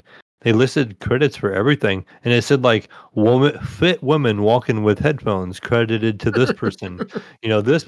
So it would be like, Gunny's case, he'd be like hot dog vendor credited to Gunny Chief. Yeah, Gunny at the end of the credits. Gunny played hot dog vendor 1, gas station clerk 2. I'm famous, guys. Look at me. Yeah. Gunny was drive-by victim number 55. I got all the cool roles. Yeah. Hey, that's how you start out, how it starts. Gunny was not the main character in the GTA movie. He was the side guy. Right? He's an NPC guy. He's just chilling on the side, doing his thing. And you tell your friends about it, and you're like, yeah, check it out in the credits, and then they come back. Gunny, you live in California. To the very end to see your name. Gunny, you live in California. Why don't you just drive down to Hollywood, dude, and go be like an extra in a movie or something? Live your fantasy, bro. Go live your dreams. I know. I do have a coworker, guys. Who wants to be an actor. So he has gone down to Hollywood a couple times. Has he? We've got a couple places near here. So he's going to be doing, he's trying to get into this Disney movie where he's going to be a pirate. So, and I think it's pretty cool. So I've been encouraging him to do that. Nice. He's gonna be like an extra pirate. Like he might be an extra one, or he might be the main one, or whatever. He read for the main pirate, I think, or one of the pirates, and it's not Pirates of the Caribbean, but it's just something else for pirates for Disney. Yeah, that's cool, man. Movie. Yeah. How about why don't you go be like a guy that I don't know in some movie? That would be cool, man. He could probably be the hot dog vendor and free guy too. Yeah, be a hot dog vendor or something. Hey, motherfucker! I was gonna tell him I can stand there and smile and. I'll be at the movies. I know that fucking hot dog vendor guy right there. I put mustard on. I know that dogs. motherfucker. It's fucking. We all would too. We'd be like, hey, look, it's Gunny. It's fucking Gunny. That would be awesome, dude. Go do it, man. I would. Why not? You live close there. Got to start at the bottom. Gunny wants to be the Gunny will be mad at GTA because they announced that there's no NPC available roles in the online. Gunny's like, all I want to do is be an NPC, man. Like I don't want to be a main villain or a fucking CEO. Hell no. I don't want to be the main guy. Run me over, shoot me, whatever you got to do. I want to be the NPC that just stands there. Gunny, eventually Ready Player One will come around and you could just sign up to be an NPC in that shit. All right, you'll be walking around the VR, just this NPC VR Gunny. That was an awesome movie. They need to make the second one. Have you read the second book? There's another book, isn't there? I listened to the audiobook in it. I haven't gotten very far in. I haven't gotten very far into it. It's not nearly as good as the first one. That's why I never bought it on Audible. No, I should just. Oh Jesus! You know what I did? You know what I did finish? Gen V season 1. Oh, I did too, dude. I did too. I did watch the whole season. All right, what did you think of the ending? I thought, you know what I really thought? I really thought that Homelander. I wish there was like something more from Homelander. That's what I really thought. You know what? All then I was like, fuck. Why couldn't there just be a little bit more? A little bit more. I guarantee the ending was going to be different to that thing. I feel like the ending was going to be that. What's her name? The black girl, the main chick. I don't know her name, but I feel like she, like her and the Asian dude or the chick, whatever he is. He's like both. The chick guy, something. The guy that can like transform to her, the chick and the guy at the same time. That guy, the black girl, and I don't know whoever else, the other black dude, the main guy or whatever. I think they were all gonna fight Sam, the powerful dude, the one that his brother died. I think they were gonna fight him at the end. Yeah. Because if you look at that whole scene where the chick, like where she figures out that she can pull the blood out of all the dead bodies on the ground and use the blood to make the blood spikes to shoot. Yeah. That was like very dramatic, wasn't it? Like she's like, that was so cool. Slow motion. And then they were like, "Whoa, did you do that?" And she's like, "Yeah, I guess. I didn't know I could do that." No, but she did that, right? When she did that, it was only to like kill that dude that was running towards the helicopter, which in my opinion was like, that seems like it was reshot. Like, I don't think she was doing that towards him. She would have been doing that towards like Sam or Homelander or something. It would have seemed more like that makes more sense, right? But the way she did it towards this dude. But she's so afraid to even use those powers, right? I mean, yeah, but dude, afraid. And she's also so afraid of just going out of control. Right? Because of what she did to her parents. It just doesn't make sense though. Like the whole thing with like Homelander shows up, he blasts this chick with his laser eyes. Any other superhero would have pretty much almost died. You know what I mean? Would have been cut in half. And she just lives. Like, so that means that she's more than like a normal super. She's not just a regular super, like she's not just a regular superpower like having person. She's more than that. Because they did kind of hint like if she can survive, that she was like, oh wow, you are more than what you think or what they thought. Like the people were like, she's more. She can outpower Homelander. Then she may not be as strong as him, but like she could outlive him probably because the motherfucker survived a blast from his eyeballs. Like that shit would kill most of the other heroes, dude. And remember too that chick who's also in the other show where the politician, the politician, the daughter of the dude, right? Right, they're the same Yeah, and species or whatever. I think the head popper chick knows this girl is more powerful than Homelander because that chick is not scared of nobody. She's not scared of the supers. She's not scared of Homelander. She's not scared of anyone because I think that's the ultimate ability is to be able to control people's like blood and like do whatever you want. You know what I mean? Yeah. Because I think the blood itself is what's your power. Your blood is the power. You control all the blood, and you could just kill. They could literally kill Homelander if they wanted to. I think they could just make all the blood in his body rush to his head. I mean, probably the two of them together could probably do it. I mean, if they could control his blood, they could just make all his blood go to his fucking head and blow it up. Yeah, maybe. Right? Wouldn't that just kill him? Probably see that in season 2. Who knows? Yeah, wouldn't that just kill any superhero? You could just make all their blood go to their fucking head and just blow up their heads. Or you just like take it away from their heart or whatever, just have a heart attack or whatever. Like just drain the blood from their heart and make it go to all the other parts of their body and just fucking watch them die slowly, you know, like. And the way she controlled it too, where the dudes. But she can do that because she made that one chick that had the laser eyes running around the college. She was running around blasting people and she made her have a heart attack. So why couldn't she just... No, what she did was she focused on her arm and blew her arm off. No, the chick that was running around the campus. No, later on. Oh, her. There was a chick running around the campus. She was laser people, like she had laser eyes and she was shooting people with her laser eyes. And the creepy guy. She made that chick have a heart attack. And she could see invisible dude's blood. So I'm sure she could kill Homelander. She could just be like, oh, I'm gonna just blow up Homelander's heart or blow up his fucking head. Like, I could kill this motherfucker if I wanted to. I may not be as strong as him, like he could probably beat me up, but I could kill him if she hides from him and just looks at him and uses her power, he's dead. I do have a theory though, Jesus. I have a theory. Not a theory, but it's something I thought about how she survived that. So I think what happened was, and they might show it in season 2, and it's just my guess, when Homelander went to laser her, I'm thinking that the director chick probably popped her head out of the helicopter. Because remember, she probably yelled at Homelander, like, no, stop, she's the good fucking superhero. But Homelander don't give a fuck. Right? I'm just thinking that's probably, I assume, somebody had to tell Homelander, like, hey, wrong person. No, I don't think so. I think Homelander does whatever the fuck he wants. He don't give a fuck. True. That is true. Because he showed up to save the day, but he doesn't care about humans like the other chick. He was like, I don't give a fuck about these humans. I give a fuck about super people. Like, to him, humans are nothing, right? Like to him, humans are like, we could just kill humans. They don't matter because they're not superpower people like we are. Like, fuck the humans. So that's what he thinks, and that's what he did. He showed up and just fucking, because he even told her, like, he was like, oh, you're gonna turn against your own people? You think attacking superheroes is cool? Like, yeah, he's like, I can't believe, you would do that. But then who did he say stand back to? Was he just talking to the people around him? Like, he's like, stand back. I'm like, wait, how fucking much laser are you gonna put into her?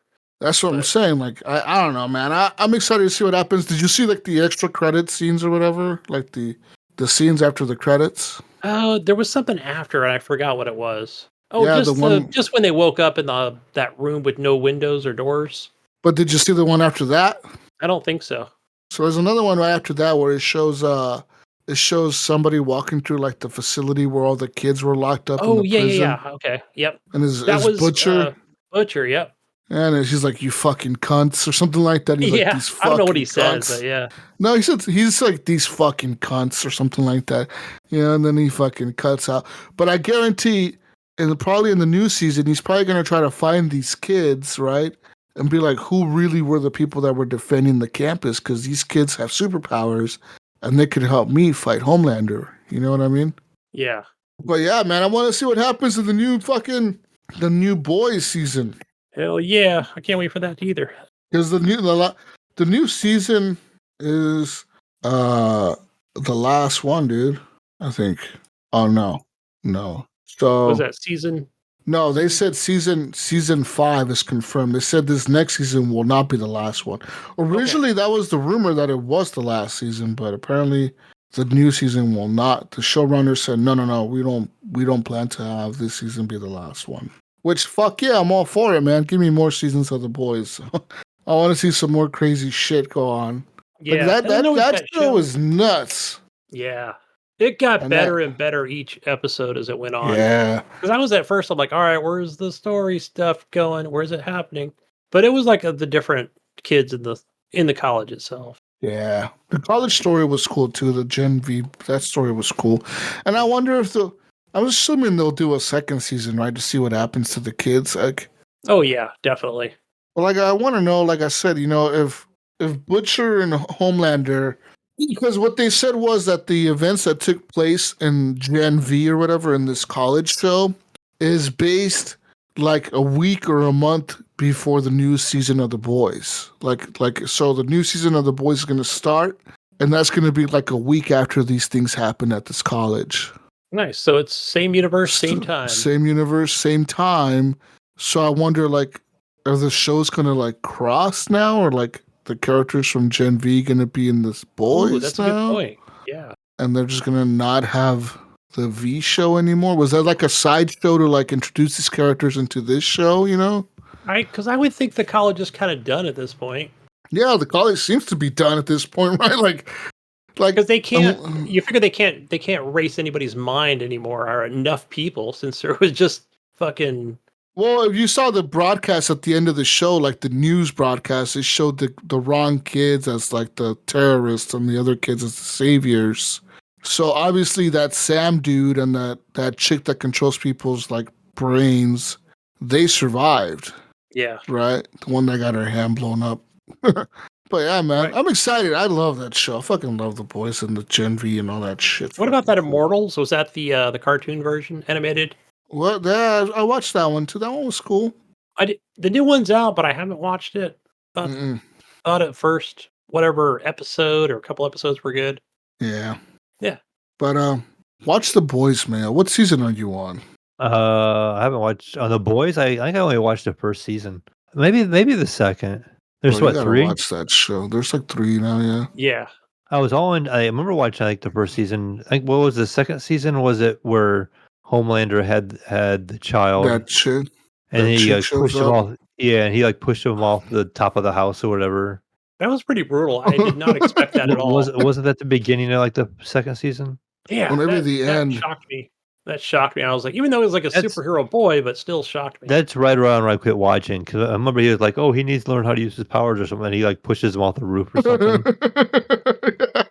He like just pushes him out the fucking roof. Yeah, I want to say that was the end of the first season. Homelander is such a badass character, dude. That motherfucker's so cool. He's just so like he doesn't give a fuck. Like I think that's exactly what Superman would be like. Like I just don't give a fuck. Like yeah. Like what can you do to somebody like that? You know, like if they're so powerful, like what can you do to them? Nothing. Like Right. So like they could literally do it. He's right. You could do whatever you want. You're super powered. Like you're a super powerful person. Like what? Who's gonna tell you no, Gunny? When you can just blow up the building that you know, like no one. You just let the plane crash. You know, it doesn't matter. But see, that's where that chick wanted revenge, and she wanted the revenge. But now the other chick has the virus thing, and it's all like a big thing now. And like, oh man, that's fucked. I wonder what's gonna happen. Who knows, Gunny? We'll see what happens next season. I can't wait. But that's all I have for news. All right, guys. Let's finish this up quick before I get kicked out of here. Let's see here. Console Corner stuff, guys. Console Corner free games. PlayStation Plus.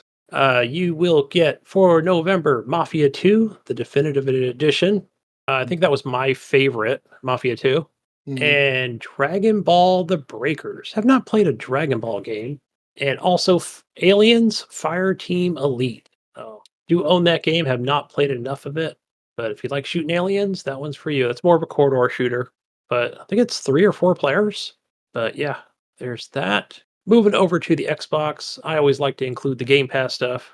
Not really technically free, but you will get Wild Hearts. I have not downloaded that. I have no space left, even on the Xbox. That game looks interesting. I wasn't sure what it was. It kind of looks like a Monster Hunter, right? Like a Monster Hunter kind of game, yeah. Yeah. I think even that EA trial, I missed it. And I was like, I just had enough games to play. Second game, you do get Like a Dragon, the man who erased his name. That's Kairu. I don't know how to say it. And your third game is Dungeons 4. Have you played a Dungeons game, Mayo? No, I have not. I actually own a couple. I think maybe on Epic or something like that. They were Yes. given to me. And I see them on Steam. I do see them on there. Like, I've never played them. So I guess this will be my first game I've played for a Dungeons game. I think I do own. I think it'd be a Jesus game, honestly. It's an Which RPG, right? Is The it Dungeons turn-based? 4. I think you kind of like design and build dungeons kind of thing. I'm not positive. Like Yeah, let me see. Let I me check got the real other quick. dungeon games somewhere on some account for free, I but got Dungeon this is a newer Defenders. one. Yeah. And I know, Darkest yeah. Dungeons, but yeah, I don't have Dungeons 1, 2, or 3. Or I want to say they were like EA games. Oh, yeah, I'll check it out. I'll report back next week on that. So and Yeah. this on Game Pass, right? Yeah, I think yeah, it'd be a Jesus game. It just came out on Game Pass, the newest one, Dungeons 4. yeah, I don't even know if they've even been on the console before. I always see them on Steam on the specials section or something, but they were pretty cheap. But and over here on your Epic Store, guys, you only get one free game, and it is called The Golden Light. And this is a survival horror FPS prop hunt roguelike eat meat. So yeah, horror survival first person shooter, Golden Light. Check that out. Buy it for free. Don't download it, but you'll have it in your library, guys. That's all we have for the console corner and the free games, besides the old GOG store. And I'm going to cut up out of here, guys. You can find me over on Xbox and over on Steam and other launchers, gamertag Gunny Chief, and over on the PlayStation 4, still playing Hobo Spider-Man 2018, and that is gamertag HGP_Gunny. All right, where can we find you, Mayo? You're gonna find me on Discord, PlayStation, Steam, Xbox is the Mayo. I'll probably finishing up. I couldn't tell you what my friend code is, but I'll probably be finishing up Mario Wonder on the Switch this week. And then on the Epic site, I'll probably be playing some Alan Wake 2. You know, get my claws deeper into that game. I'll be playing some more Call of Duty, maybe some City Skylines too, and we'll see what else I'll play. We'll see. Game Pass. Game Pass is giving me access to games right now. I want to be playing some of that, Like a Dragon, Gaiden, The Man Who Erased His Name. Be playing some of that, and we'll see what else I play on Game Pass. I'm looking at Game Pass. Game Pass has some interesting shit, so I'm gonna download some stuff. And yeah, I'll be playing some more Call of Duty, some more Battlefield, of course. Whatever, all that good stuff. And you can find me on everything else. Jesus Walkslot, just find me, add me. Let's play games. And let's play some Call of Duty. If you're playing Call of Duty, add me up. I'll play with you. Sure. I may not talk to you, but I'll play with you. And if you have Discord, get on the Discord. Because now you can use Discord on everything, man. You can use it on the PS5, on the Xbox, on the PC, on your phone, wherever. On the PlayStation is weird, though, to like chat on the Discord. You have to like launch Discord on your phone, get into a chat room on Discord, and then on your phone you have to select the settings and you have to put chat on the console, and it'll say Weird. what console do you want to chat on, an Xbox or PlayStation? Then you pick PlayStation, and then it like connects to your PlayStation somehow, and now your microphone it's going to the Discord instead of the PlayStation chat. It's so weird, but you don't control it over the PlayStation. You control it on your phone, and if you want to mute your mic, you mute it on the phone. It's really weird. Yeah, that sounds weird. I haven't tried messing with it at all. But it works. People can hear you in the chat and shit. I've only done it once or twice, but it does work. I'll do it to play Call of Duty with you guys, or Battlefield, or whatever. Anyways, we're out of here. Bye, everyone. Bye. We'll see you on the next edition of the Horrible Gamers Podcast. And get ready for GTA 6. It's coming. It's been confirmed. It's coming. Goodbye, everyone. Bye. Bye-bye now. Yeah.